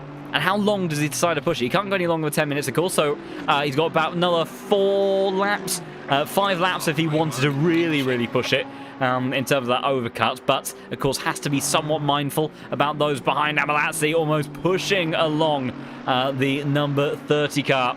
The Abalazzi pushing along number 1 car of Luke Whitehead. These two glued together so long, and I really would have thought Abalazzi would have gone for an undercut here because he's got better pace. He can make progress. You know, bearing in mind, Nicholas Huben, he's 2.6 seconds up the road. He's been charging on. He's only 1.5 seconds behind Castorino here, and he's doing 57.6s. I've just got this funny feeling that Nicholas Huben is really not out of contention for the podium positions here. He's run well here in the past, and he's showing that form once again. His pace is absolutely electric as it stands at the moment. That's although it feels like saying the Bentley and electric in the same sentence is just a very incorrect feeling. It goes against the grain of everything we stand for as petrolheads. Meanwhile, Tinko van der Velde going all the way around the outside of Samuel Fox. Although he's caught the grass, bumped his way through there, just about hangs onto it. Samuel Fox gives him the room as Tinko then carries on. Of course, he's lost some positions here as that penalty would have been served in pit lane. We'll see. Has there been any other penalties dished out? There has. 5-second penalty for the number 17 car. That belongs to Eric Gessel. 5-second penalty for number 14. That was Thomas Morant. A drive-through for the 27. I think somebody very kindly did actually notify me who that was. I think they've left the server, though. They have indeed. I can't quite remember who that was for, but that was that. And now, Nuremberg, thank you very much, Carlo. And Congriti has got a 15-second time, or Congratelli, excuse me, in the number 29 car, down in 29th position. So things changing up in this order. Meanwhile, here we go, everybody in pit lane now. We've got Walsingham, Iamolo, Castorino all in the pit. Correcus now coming on in as well. So this is what we start to see, because that is as everybody now into the pit. Timo Carpenter, look at this. He's now 4.7 seconds clear of Sam Gaskell. He has a big gap to his teammates. Comfortably out in front. Where does the likes of Castorino emerge? And that's actually very close indeed. And Castorino, with the overcut strategy, squeezing Sam Gaskell to that inside line. Oh, that got very, very feisty between the pair of them, but that could be crucial for Castorino's race here. But meanwhile, Gaskell, he's got a big exit. He's got a lot of power. And Nicholas Huben just behind in this one as well. What a fantastic race for the podium this is going to turn into, because the tyre warm-up, of course, is going to be plaguing Castorino somewhat. Flashing of the lights there from Sam Gaskell. And he's got about half a lap here to really try to stick this move. But Castorino, it was very, very firm battling towards Magnussen Beck as he just about made it stick. Meanwhile, oh my goodness, shenanigans down here as that's Hutchinson. And there's contact again. Oh, Jade Hutchinson just can't seem to catch a break today. And as we go towards that battle at Stowe Corner, Tillich straight into the rear diffuser of the Nissan. Just about rejoins safely there. And he is going to have company immediately. Oh dear, that's Janus Reinders in towards the club chicane. And then Oystein Brenham in the BMW. Managing to keep to the inside line there. But they will slot into position. So we'll have to see what the stewards have to say. We've got votes there for probably a drive-through penalty. It wouldn't surprise me. To me, that that was just Hutchinson basically minding his own business in that battle, not moving dangerously on track, not even a braking zone. Just a complete misjudgment. And it's all right. None of us envy the stewards' jobs, I don't think. It's just as well we get to sit back and relax, and I just get to shout and scream at the microphone whilst these guys put on some fantastic racing. Meanwhile, Lawrence doing just how we've seen this move come off once for Hutchinson. As now Lawrence trying to go towards the inside line for Magnani. Getting the power down in that Bentley is not easy, but he's got a good run on the inside line here. Stubenrauch coming into the pits then. And so I'm not quite sure what's that for. That could be for track limits or something like that if I've missed it. As meanwhile down the inside, that's brave stuff to go side by side through Cops Corner. They make it work. They're still side by side in towards Magnussen Beckers. They'll go close door to door, but it is the Aston Martin that just about holds on. Not quite sure what the flashing of the lights there was. That looked to me like I was actually clean and fair racing, at least especially compared to what we saw just prior. As they go on to the back straight then. As a Nightbot once again, and because I think Mephisto joining us here at LFM for the first time, warning to you and all the newcomers, Nightbot, he gets very angry with capitals in the messages. He doesn't mean to. He loves all of you, honestly. I love your excitement as well, but unfortunately he's a little bit overly eager with the banhammer, so do watch out for that one. As Valentine excuse me, Magnani still scrapping away here with Martin Lawrence. What a fantastic fight this has been. It's continuing to go on. And in comes Samir Fossen as they make their way on through. And it's going to be almost 3 wide if they're not careful towards Abbey Curve. Dico van der Velde watching on. Flashing of the lights there again. Bit of contact. Lawrence now off onto the asphalt. And then make their way across the grass as Magnani has held on. He has indeed. Oh my goodness. Dico van der Velde from downtown. Further contact with Lawrence, almost goes around. Janus Raidens joining the party as well. Samir Foch trying to go all the way around the outside. It's chaos down here in the midfield. Samir Foch is surely getting to back at the move done because he's got that powerhouse of a Mustang, and so has Janus Raidens, and keep an eye out for Hutchinson behind. He's had a tricky race so far, surely not 3 wide in towards Brooklands. It's never going to work, but somehow Samir, brave around the outside, just about holds on to it. He holds that position, and they'll have all of that chaos kicking off behind him, where Lawrence, not for the first time, will be side by side towards Colts, maybe not, because he gets a great run. He gets a fantastic run, in fact, at a left field corner, and he's back down the inside through Woodcote. They'll go, and it'll be Samir Foss along with Janus Reinders in towards Colts corner. They go. Giant Hutchinson must be thinking he just can't stay out of the carnage. He keeps his nose clean there. All this time, Brennan, the Norwegian driver, just on the tail of this fight as well. And this is what we love about the Case King Pro Series. Doesn't matter where you are in the field, you have always got these absolutely stellar fights kicking off. This is the fight for 18th position, may I remind you.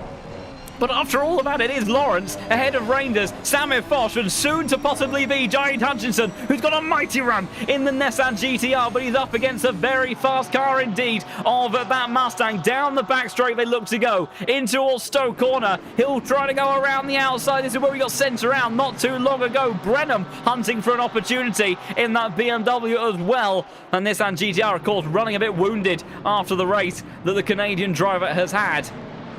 But in the end, after all of that, they stay as they were. But we turn our attention to this fight towards the front. 6 seconds is the gap for Teemu Karppinen ahead of Amadeo Castorino, who is starting to put a little bit of pace through these last few laps. Sam Gaskell trying to hold on to the back of a GTR, and Nicholas Huben he's gained 3 positions in this race. He's had to work hard for those 3 positions as well, and he is firmly locked into the podium fight. It does look like this Bentley has fantastic longevity on its tyres. Similar sorts of things to what we saw at Paul Ricard last season. So Huben, he needs to bank in consistent results. He learned that the hard way in the second half of last season, where his championship campaign restarted to dissolve. He's been in the fight for the championship on more than one occasion, and last season was not to be for the German driver.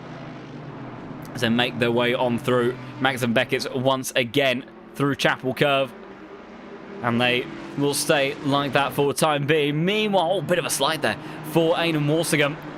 He has a tank slapper and trying to apply the pressure to Campanella, breaking the slipstream early in the Lamborghini. Doesn't want that Aston closing up too quickly, because there is quite a stark straight line speed difference between them. But they will stay as they were as well. And for a brief moment, as the pit window is about to close in just under a minute's time, briefly the action comes to a slight halt.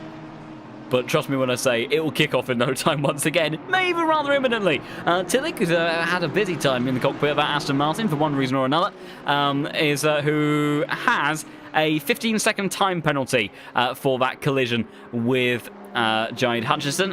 That is it for any updates from the steward. So 15-second time penalty for him, which for Hutchinson, I think would promote Hutchinson, so that has regained him, or that will be enough of a penalty for Hutchinson to regain the position as such after the race, which is often part of the way that these sorts of incidents are judged. Depends slightly, it can sometimes be judged in different ways from time to time, but that is a fairly consistent way of measuring the damage, is that net track time loss.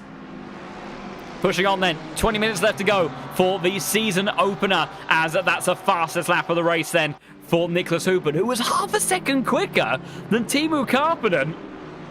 Nicholas Huben coming alive in this race. And Carpenter, he's a bit further up the order. He is on those older tyres. He still needs to be consistent to the end of this race. He's not over and done with just yet, but if he keeps a cool head, he could be on for another victory, adding to that tally.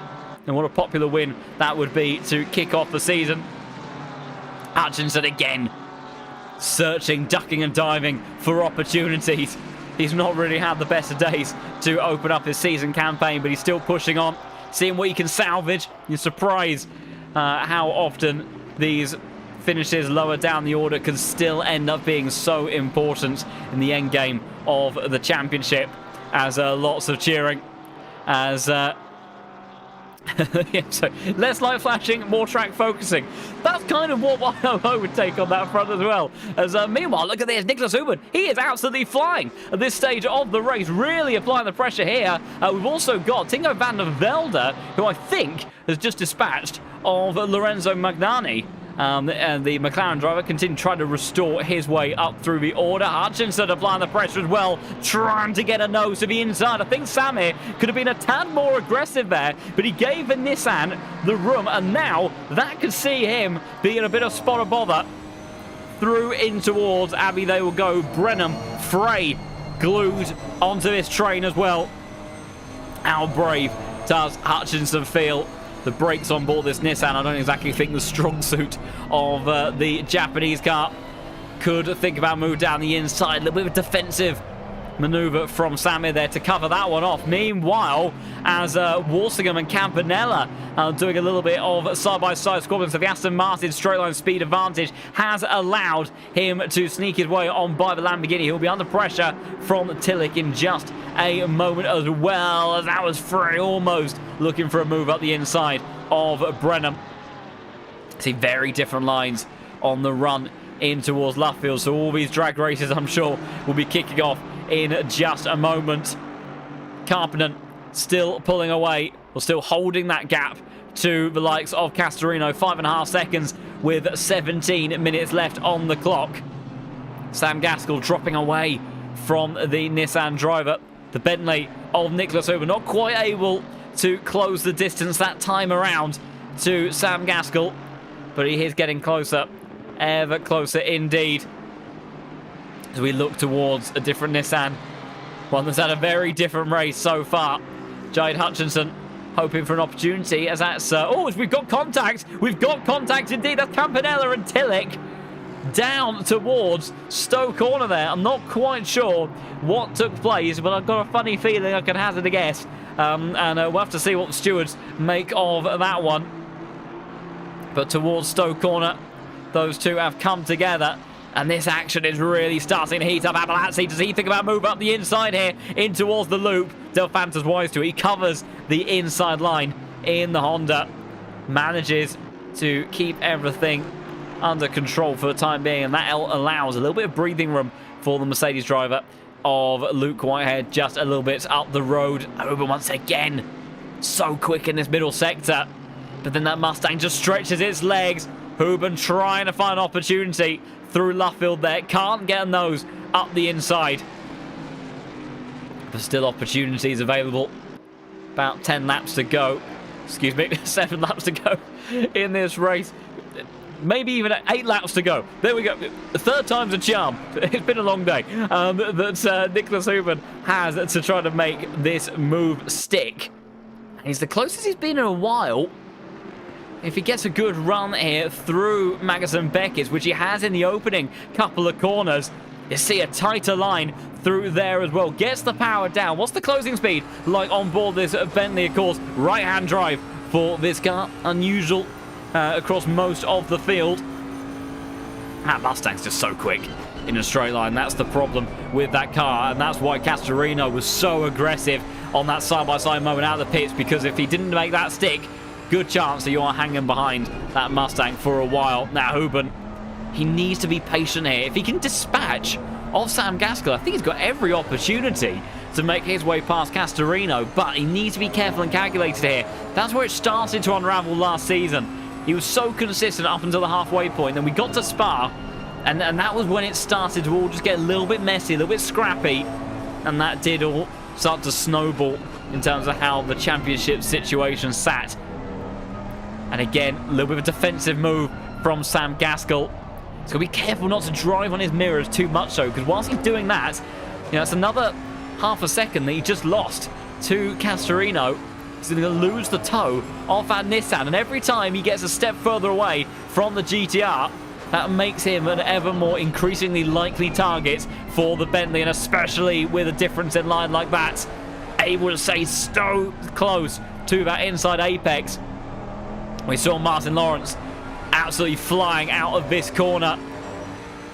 That's a good run once again from Nicholas Huben. We will fly on down towards Copse. He's got a really good run here, but surely doesn't want to go for the move. He doesn't. He hangs tight, but a tenth of a second behind. It's all about, can he stay close to the back of Gaskell here, who's now 1.3 seconds behind Castorino. Becomes ever more likely that this Bentley can go for a move, and that's a 10-second time penalty for Daniil Tillich. Because I had a feeling I could have guessed what happened, so not a good day for the Aston Martin driver. And yeah, that's the 25-second mark for him. Here we go then. Nicholas Huben locked under the rear wing of the Mustang, but he just can't do anything. He's not able to quite stay close enough in the high-speed stuff because of the dirty air. And then that Mustang, it just starts to pull. It puts its power down so easily as well. Whereas compared to the Bentley, if you haven't been able to judge from the fine handiwork on board here with Nicholas Huben, when he tries to get on the power, you see it just because that little bit twitchy. Every corner's a handful. There's not one single corner where you'll see the steering wheel kind of choose an angle and then it stay there and then come back. Everything is just a constant correction in this car, but it is so quick if you get it right. See a little bit of snap even through. Abbey surely has to consider more aggression here in this middle sector. Sam Gaskell really in full defensive mode now. No chance of closing up to Castorino here unless the Italian driver has a mistake. It's all about the defensive lines from him now to try to hold on to this podium spot. In towards Brooklands once again they go. The Bentley locked under the rear wing of that Mustang, trying to go for some different lines. It's so difficult to make it stick, but maybe with some extra clean air through Magnus and Beckett's, maybe he can make something happen. Valentin Barrier now applying the pressure to Philip Menard. Menard not quite having the sort of pace you might have expected from him. So fantastic last season, but it does look like that car maybe struggling somewhat. Only Walsingham and Appalazzi up ahead in that one. Appalazzi doing a fantastic job. Good few seconds up the order. He'll be frustrated. Down 3 positions relative to where he qualified, so you feel like there was more on the table perhaps today. But it does look like this Aston, whilst a popular choice for the season, not quite in best form for the evening. There's now Valentin applying that pressure to the back of Philip Menard, but just unable to do anything on this occasion. What about Huben here? Still glued to the back of the Mustang from Sam Gaskell. It's not looking likely to be a dream 1-2 finish to start season 16 off, but it could still be a double podium for the Visceral Esports cars. And what a way that would be to kick things off. You see Appalazzi applying the pressure to Delfanta in the background. There's a serious opportunity here for Nicholas Huben if he decides to brave it out. He's trying to look for that inside line. Little bit of a semi-defensive move from Sam Gaskell, who is hard to the inside line, defending once again. He stops it perfectly on the mark. Nothing that Huben can do about that. And even with that straight line speed, there could be an opportunity here, actually. This is looking good. This is looking very good on the way towards Brooklands. We've seen these cars hanging around the outside before. Does he try to do something similar again? You can see he's got so much more pace in these corners, trying to force the Mustang offline and trying to get up the inside in towards Luffield turn. He can't make it stick there. And again, Sam Gaskell, the driver who has really risen to the pointy end of the LFM platform in the last few races across season 15 and here at the start of season 16. A stellar defensive performance from him so far. But you've got to be careful with those track limits. You saw him go wide there. He can't afford to do that on too many occasions. Valentin Barrier, Amir Hosseini and Lucas Steckenberger all 12 points 12 positions, excuse me, up each. We get a face full of grass from Sam Gaskell's car then. Meanwhile, less than 10 minutes left on the clock. If you have been enjoying the crazy action here in the Case King Pro Series, do consider giving the channel a follow. It's like this every single week where we go racing and see the very best on the platform going toe to toe and see what they can deliver, competing for some fantastic prizes, of course, as always in this championship. On the power, Hooban not quite able to squeeze it on as confidently as Sam Gaskell, but then the momentum starts to build as he fared through Abbey Curve. Much more aggressive towards that inside apex. He carries good speed through the second part, and he's super late on the brakes here. Gaskell will be wary of that inside dive, and Hooban can't get there. He's trying to keep Gaskell on a bit more of a compromised line this time around, and this is a good chance. It's a very good chance. Good traction out through the loop. Mistake in the background for Aidan Walsingham. I don't think it'll cost him a position. Here we go then. Nicholas Hooban trying to make his way in towards the podium position, side by side with Sam Gaskell. Around the outside, he will look to go, but he's gone a little bit too deep. And Sam Gaskell again. Brilliant defense here from the British driver on home soil, keeping behind Nicholas Hooban, one of the most experienced drivers you'll find in this grid. A formidable one at that. Vanity Barrier trying to send one up the inside of Philip Menard. Philip Menard very kindly respects the racing room, gives him some gaps to work with. He's got Tillich behind the Frenchman as well. 3 Aston Martins all going toe to toe as Nicholas Hooban once again dancing around the back of that Mustang as in these final few laps. Look at some of the fights that we have got heating up. Philip Menard side by side with Valentine Barrier. The Frenchman has sent it up the inside in towards the first turn, making their way in towards Magnus Beckers, and he has got the job done. The Frenchman up into P11 then. Dylan Tillich onto the back of his train. Hooban unable to make a move stick. That's Castorino breaking away out front. He thinks about something in towards the club chicane. Will he go for a dive later on? Meanwhile, it's all kicking off over here. Samir Foss and Hutchinson for the second time around through this sequence, going side by side, very deep through that final part. And here we go. Michael Frey, big over and under behind these two. And with Josef Koifel that watches them all as they head on down towards Stoke Corner. Hutchinson with the legs over Samir there. Should get the job done. And I think it'll be Samir who's got the great view in the rear view mirror of Frey versus Brennan. The Porsche trying to get the job done through Stoke Corner. In comes Josef Koifel looking for a way to try to take 2 for the price of 1. They're still side by side. That Brennan very deep on the brakes down the inside of Samir. I don't even think that was on purpose, just trying to protect the position away from the Porsche driver. They're still side by side. Hutchinson escaped by 1.3 seconds. Those two glued to one another. Koifel, what does he make of all of this in the Porsche as we go on board? The flat six screams its way up in towards Abbey Corner. A little bit deep though through the first apex. Understeer central on board this car.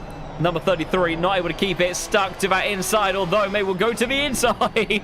Okay, some interesting lines in towards the loop, but everyone survives it, so happy days. Meanwhile, at the pointy end of the grid, close stuff between Luke Whitehead and Eric Delphanta, the Honda driver, continuing to apply the pressure in the fight for P4. Sam Gaskell versus Hooban, not over and done with yet. 3 more laps to go in this race. It'd be very close actually towards the end. They might get a 4th one out of this. Depends how quickly. I think they will actually. Deepak Karpman, depending on how quickly he makes his way towards the line. Hooban though, still not enough of a run that he's able to get. As you see, Luke Whitehead under some serious pressure now, because it's not just Delphanta that is on his gearbox. Abalazzi joined the party as well. Maybe this will work in his favour. Abalazzi and the Honda driver start to squabble. That might open up some opportunities for him to get away. Meanwhile, someone who's desperately trying to get away is Lucas Schneckenberger, and he's got the champion from a few seasons ago, Tinko van der Velde, trying to make his way on by. But Mustang versus McLaren is a no contest, and that gap extends even with the slipstream in favour of that McLaren. It looks so elegant, so slim and aerodynamic, but to go with that, the BOB does rather somewhat cut the power of that car, and it just can't always fight against some of these other cars, not unless it can do some really ridiculous things with the rear wing. and dropping all of that drag. As meanwhile, Aiden Walsingham, I think, has lost a position to Marco Schade. He's now very, very close to Schade within half a second, but I think those two may have switched, as that is Magnani under all sorts of pressure from Martin Lawrence, who's decided to go for that outside line. Oh, clobbering the curb, though, on the inside. That will not help him one bit. I'd find another opportunity now to make something stick, as there's been some shenanigans further down the order. Michael Frey going all the way around the outside, that rejoins just a second and a half or so away from Øystein Brennan. Meanwhile, look at this, Gaskell again, really pushing the limits in terms of what he can get away with, the track limits. But Nicholas Huben here, very, very close.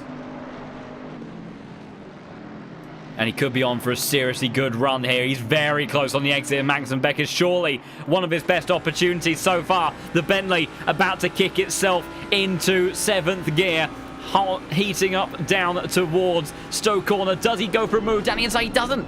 He still holds fire, and he's not going to be able to go for it in the meantime. Can he send one up the other side at the club chicane? He's got an opportunity if he wants it. He will go towards the outside. So Gaskell holding that inside line. And Huben again, he's so close, but he can't make it stick.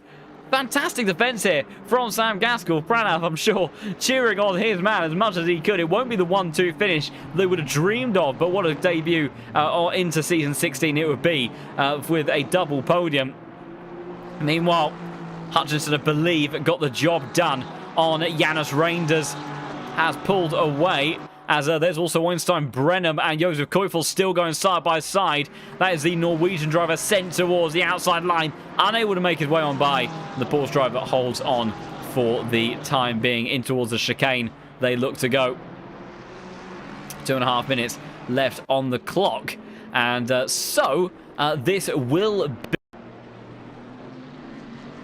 Tim Carpenter is about to get underway, which is dream sounds to the ears of Nicholas Huben, who's waiting for more and more opportunities. Meanwhile, Steckenberger and Tinko van der Velde. Tinko not messing around this time around. You saw the power slide they had out there, but he's got problems because that McLaren, now he's lost the slipstream, is going to be under all sorts of pressure, and I think Steckenberger is even going to be on by before they get towards Brooklands. Around the outside he goes, and he's got his job done again. Meanwhile, Lawrence trying to box in Magnani here, trying to see what he can do in towards Luffield Corner, down the inside line, applying the pressure then. Has got great traction, great power, better straight line speed than we had a moment ago, and he is up a position, and sounded like a cable trying to give out. Are we okay now? I haven't seen anything different on my end that would suggest otherwise. I can trying to make some adjustments if I know what to look for. And meanwhile, I'm just looking for the action. Sounds like it's gone quiet. Am I in the meter readings all actually A-OK? I'm not quite sure what's going on there. But yeah, we'll see how things take place. Well, that's certainly going to spice up the action one way or another. Abelatsi then diving down the outside and losing it under braking there in towards the gravel. He'll be frustrated by that one. In actual fact, put him under pressure now from the likes of Dario Emilo in the Audi, trying to see what he can do. I need to keep an eye on this fight for the podium positions as well. And yes, we cut to that shot, a little bit of contact with Eric Delfant on the way in towards the chicane, and that was what set in flight. So will we see a penalty come the way of Delfanta? Who knows? Nicholas Huben surely now in a prime spot opportunity to go for a move. Sam Gaskell, he's defended so well for so many laps. He's only got one more lap to go after this, but Huben brave around the outside this time. Oh, he's gone too deep. Onto the AstroTurf he goes, and Sam Gaskell, by miracle of all miracles, will once again hold on to this position. And he's got one more lap that he has to try to fight this out with. Meanwhile, Tingo van der Velde has again snatched this position away from Lucas Schneckenberger. Side by side they will go. Martin Lawrence is going to be in prime position, trying to take two for the price of one, or maybe not. In actual fact, he's going to try to give Tinko a little bit of a bump towards to hold on to that position. And going side by side action there through Brooklands Curve. They go. They manage to just about stay out of each other's doors too intensely, as they all try to get the power down. Bentley squirrely on the exit, but it's Carpenter that then leads on this final lap of the race for what has been a flawless race from him so far. Nicholas Huben unable to close the gap down then towards Stowe Corner, and having to hold fire for the time being. What about Del Fanta versus Whitehead? Unable to do anything about that. Iamolo, same story for him, and also for Walsingham towards Stowe Corner. No successes in the opening half of the lap then to try to make their way into a better position.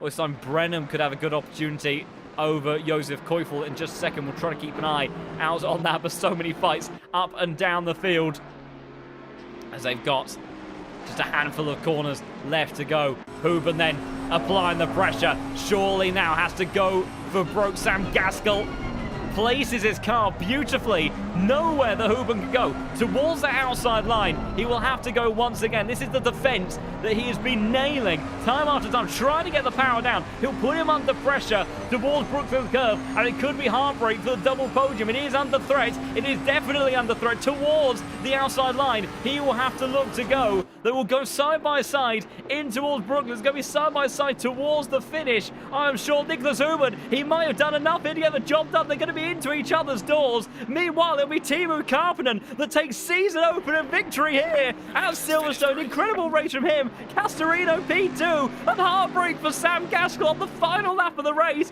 Nicholas Huben gets the job done by 0.2 of a second.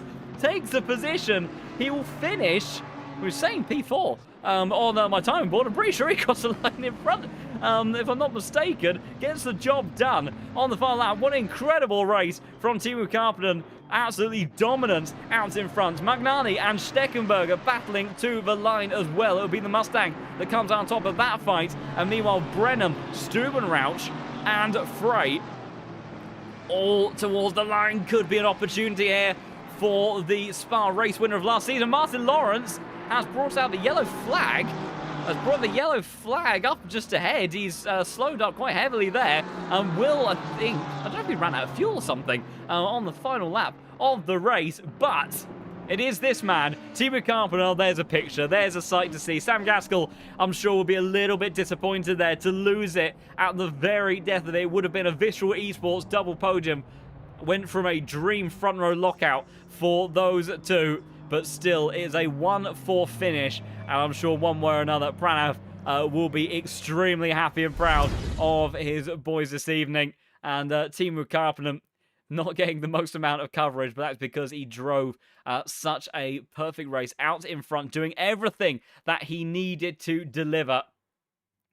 And just controlled it from start to finish. Fantastic and well-deserved race win from the Finnish driver. It will be a popular victory for the Bentley driver this evening. And it was certainly, that car was looking quick from the get-go, but it really takes a strong and well-composed drive to then convert and deliver that performance at the end of the race. Hopefully, we can have our podium finishers in for interview in due course as we wait for them to hop on in shortly. But what a fantastic evening of action we have had here in the Case King Pro Series, and a third win indeed.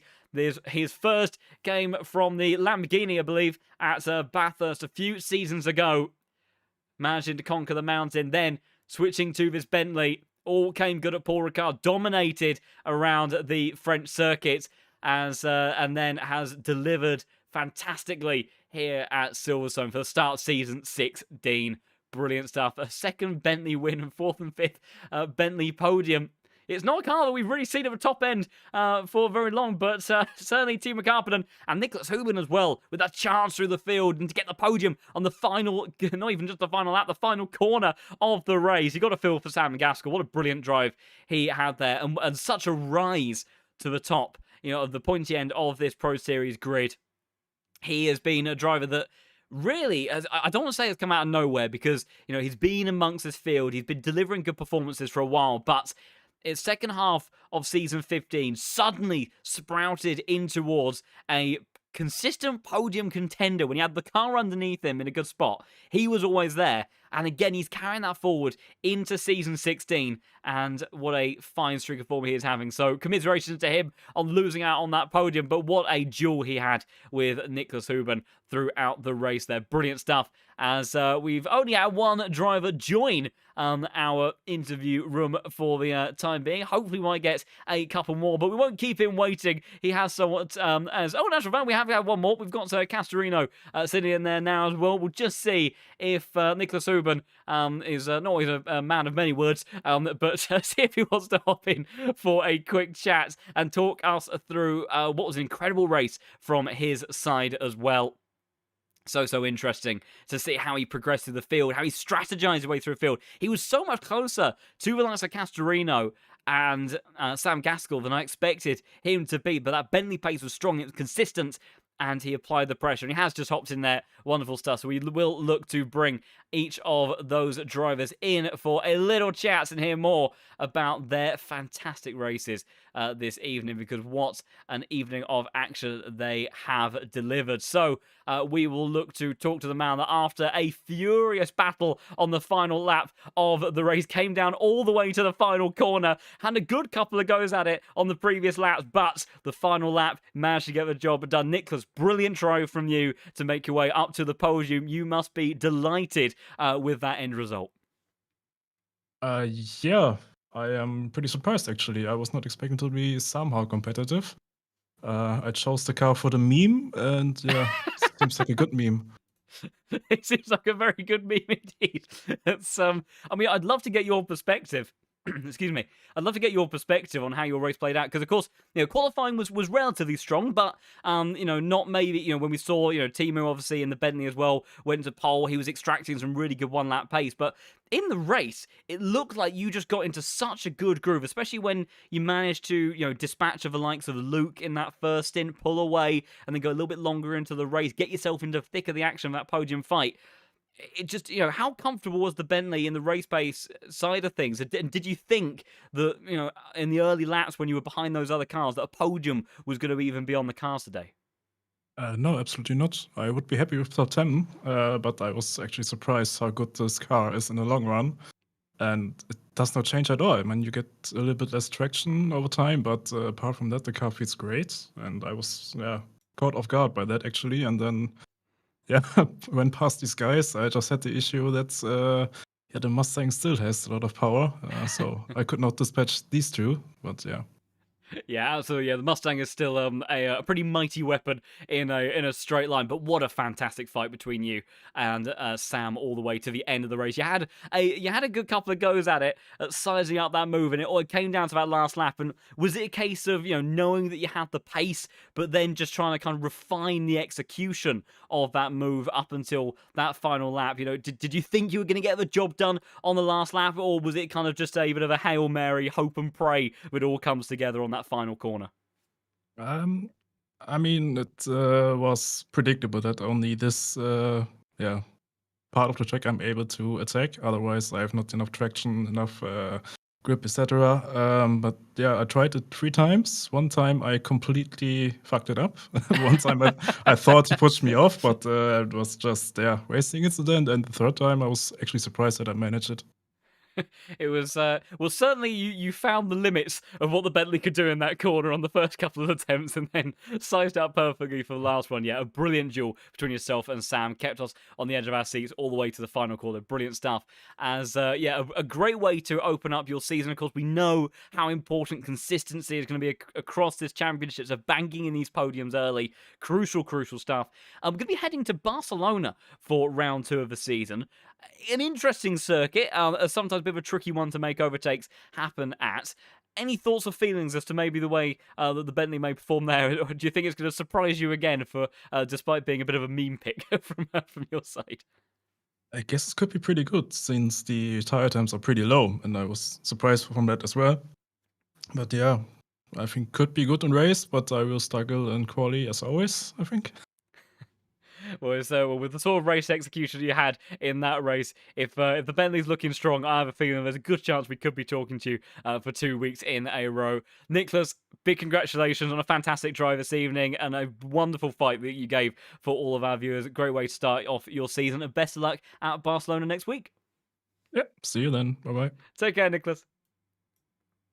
Great stuff there to talk to the man that finished P3 today, a cheery Nicholas Huben there, a man that surprised himself in terms of that performance. And now a driver returning to us, of course, a champion from a couple of seasons ago and making his way back to the Case King Pro Series with the Nissan of all cars to not only just give the Pro Series the first Nissan podium in history, also actually a first Nissan top 10 on top of that as well. So that kind of goes to show where that car has sat in the past. We'll have to come back to that topic in just a moment, Amadeo, about your car pick for the season. I'm very intrigued. But welcome on back to the comms box. Fantastic to have you here and a brilliant drive to start your season. How are you feeling for that one? Uh, Thank you. Yeah, I'm feeling pretty good also because it's not a track that I like too much, but I like the Nissan luckily, so it helped me a little bit here. And yeah, I think that was the maximum that I could do today because like the target was finish P2 because Karpinen was too fast for me. So congrats to him because his pace was pretty much insane. Like, yeah, I was fighting only with Gaskell in the first stint. I was just managing the tires because there is not a clear overtaking spot here if the car in front of you is not doing any mistakes and if the pace is similar. So I was managing a lot of the tires in the first stint for do an overcut, and luckily it worked also because the Nissan is faster probably than the Ford on the pit stops because first gear is very short with the Nissan. But I was just like very close on the exit anyway with Sam, and I mean, luckily he was very clear and smart, very smart because on the racecraft, like because we are very close on the entry of Magnussen Beckett, and like probably if he tried to send it, maybe it couldn't finish pretty well. And after, I think he was just managing behind me the race because he never tried to attack me, probably because he was scared about Hoban. Because the Bentley was in the first 5-6 laps similar to our pace, but then when the tire drop comes, the Ford was probably the worst car. I was in the middle, and the Bentley was the best car. So, yeah, in fact, we saw that comeback from Hoban from quali to race. Yeah, such a busy race and such interesting dynamics of one car strength to another. I love that little snippet of detail about the Nissan's pit stop strength over another car because of the gear ratios. I would have thought this is the sort of thing, like details that I love. Our viewers being able to pick up on. When we're looking at the very top level of competition, these tiny margins, how it comes down to something as subtle as that you wouldn't necessarily pick up on. But yeah, that moment between you and Sam Gaskell, how scary inside the Nissan was it? Were you surprised to be side by side on exit in towards Magnussen Beckett, and then how tense was it behind the wheel of that Nissan when you went through that opening sequence? Yeah, I mean, I was expecting to be side by side because I was hoping to gain a little bit on the extra lap because also I made a pretty good extra lap and for the gear ratio on the exit. And I had also to wait a lot for doing the move. I'll cover the inside because the white line is very long in the exit here, so I just had to wait. And yeah, luckily it was just in time for closing the door. And Sam, like, probably he needed half a car more for try to send it, but I mean, was scary. But I mean, luckily I was pretty calm and behind the wheel because usually I'm calm during the racecraft and everything.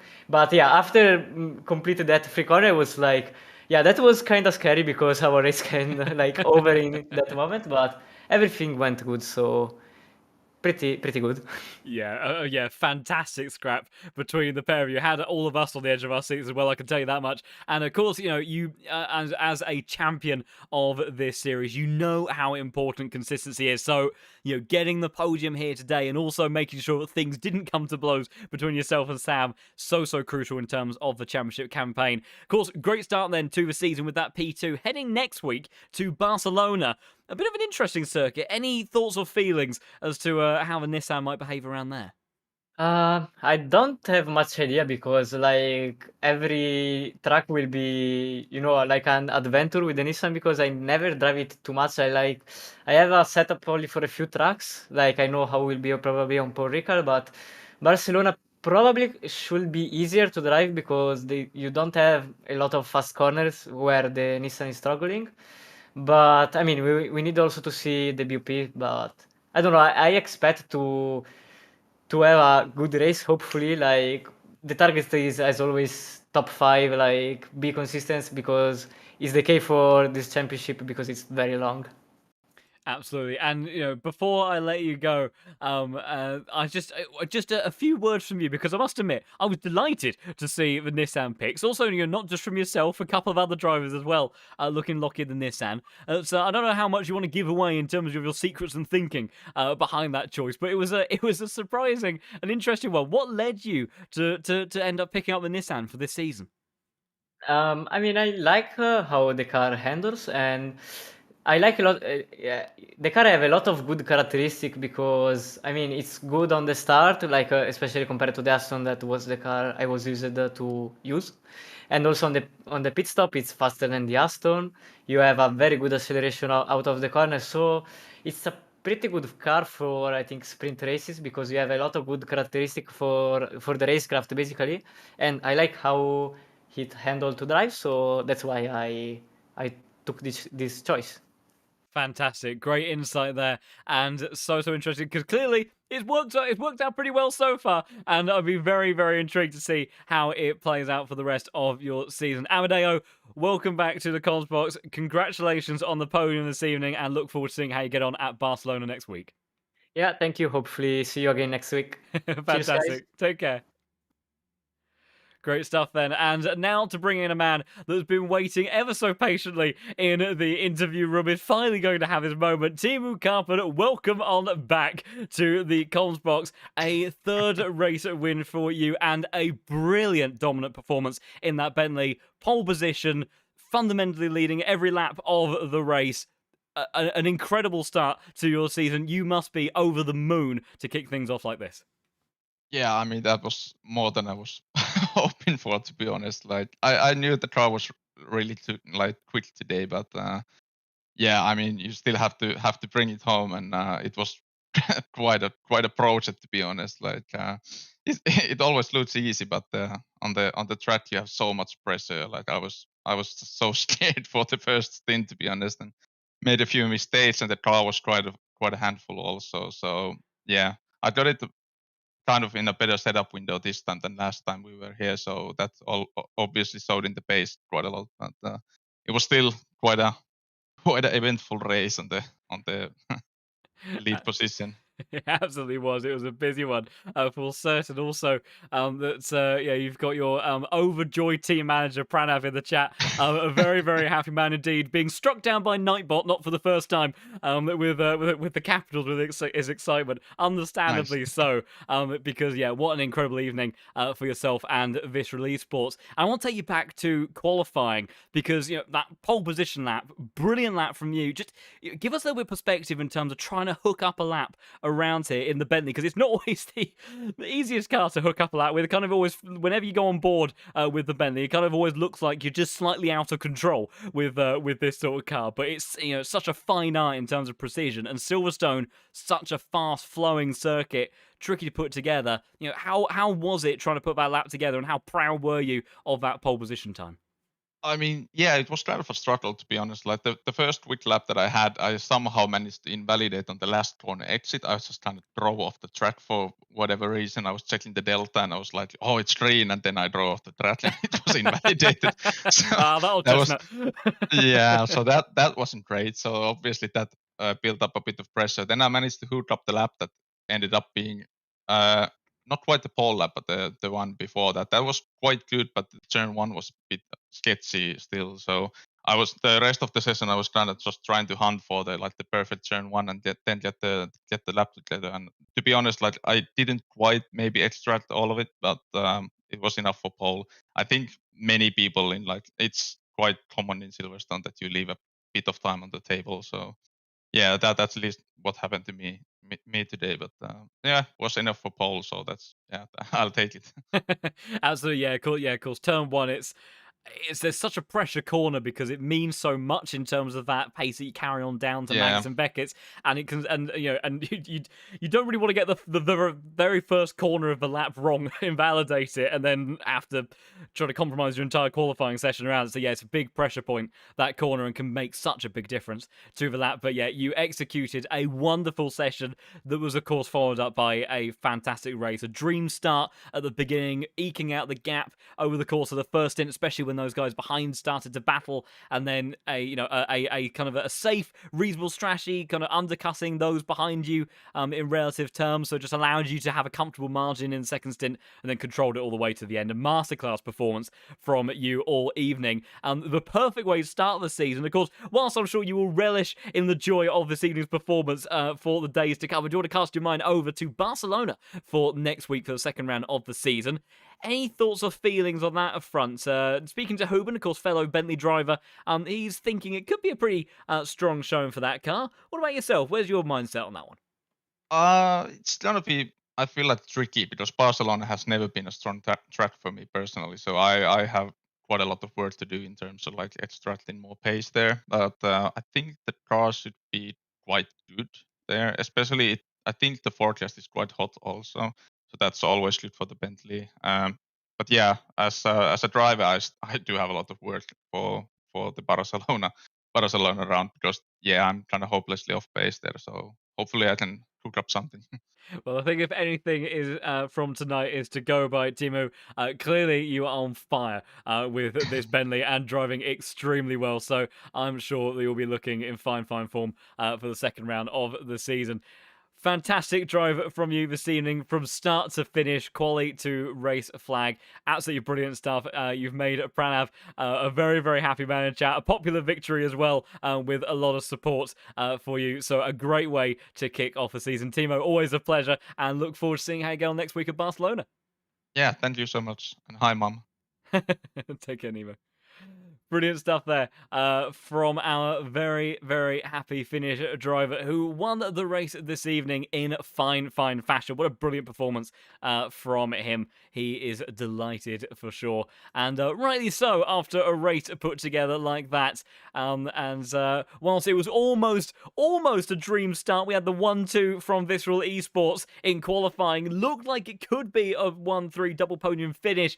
Didn't quite come off in the end, but what a great indicator of things to come. Timo and Sam Gaskell looking very, very quick. And I'm sure they will be at the pointy end of the field time and time again over the races to come.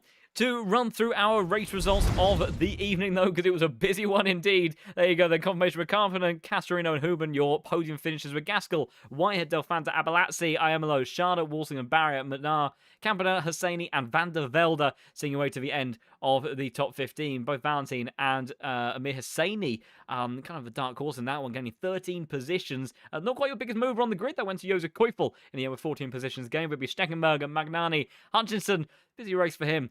Lawrence, Rangers, Foch, Koifel, Brenham, Stubenrauch, Tillich, Frey, Congratelli. Your last of the finishers from the race with Bernadette, Morant, Karekas, Nuremberger, Vassner, Ramone, Gessel, Burnt, and Alexander. Your DNS from the evening. A busy time on the grid for everybody, but the Pro Series and Silverstone race circuit delivering incredible action as we have come to know and love. The Pro Series, this is what we love about this championship. There's fights up and down the order wherever you look. It's crazy, it's beautiful, and it is going to be the same from start to the finish of the season. Timo Karpinen reigns supreme here at the opening round of the season. A dream way for his championship campaign to get underway. Next week we'll be heading to Barcelona race circuit, where I'm sure is going to be a fantastic one there as well. A tricky track, lots of twisty stuff, and twisty stuff, whilst maybe doesn't make overtaking an easily invited opportunity, the way that these guys drive, it certainly invites some interesting carnage, chaos, and action. So stay tuned for all of that, because it is going to be wonderful. Thank you, everybody, so much for all the amazing support on the stream. As ever, once again, the Pro Series is back, and I cannot wait to see how these next 11 weeks end up playing out. So, if you have enjoyed this evening and want to stay in touch and in tune for the races to come, do consider giving the channel a follow so that you can stay up to date with all of the latest races that Pro Series has to offer. And of course, if you want to show a little bit of extra generosity, you can also subscribe here on the Twitch channel as well. All of those that have done that, very, very big thank you to those extra bits of support. It does mean so much, and help out all of those that make it possible. You can also go and subscribe over to the YouTube channel if you want to catch up with a bit of a rerun of these crazy races, because there's a lot that happens in these, so you can catch all of that over there as well. If you want to be a part of this amazing growing community, because you fancy getting behind the wheel yourself, and never fear, you can head over to lofielmotorsport.com, get yourself signed up, get yourself a license. You can work your way up through the ranks and then start competing for some fantastic prizes like you see in the Case King Pro Series. Of course, many other series available as well. You've got Duo Cup Endurance, all that V12 goodness that we were discussing earlier as well, to get involved in daily racing, of course, over there, as well as some endurance bits and pieces to do. There is, of course, AC1, the OG. If you fancy something a little bit different to GT3 racing, then there is so much to offer there. You've got sports car classes, the Formula Alpha, the car from VRC has made its way onto the platform as well. Very exciting to see how that takes place. And you've got single-seaters, MX-5s, touring cars, you name it. So much to get stuck into and involved with. And if you fancy doing some voluntary off-roading, maybe on a slightly different note to how some of our GT3 drivers from tonight ended up in the grass, you can also take on the WRC Club Championship as well. Get stuck into all of that. Lots of fun and shenanigans there. And if you just want to be a part of this amazing community, share all good things real and virtual racing, make some friends, you can also join our Discord server as well. A ridiculous amount of you in this community be welcomed in with open arms. I'm sure you can share pictures of your dogs, your cats, you name it. And yeah, we're a pretty lovely bunch over here. We'd love to have you in the Discord server and joining us for all of the crazy goodness to come in Season 16 here at Low Fuel Motorsport. So with that then, Silverstone kicking us off to a brilliant start to the Case King Pro Series. Buckle in, everybody, because Season 16, I have no doubt, is going to be another one for the ages, just like this championship always is. So stay in tune. Join us back for Barcelona at same time, same place next week. Look forward to seeing all of you there. So thank you, everybody, so much for watching. But for tonight, then, it's goodbye.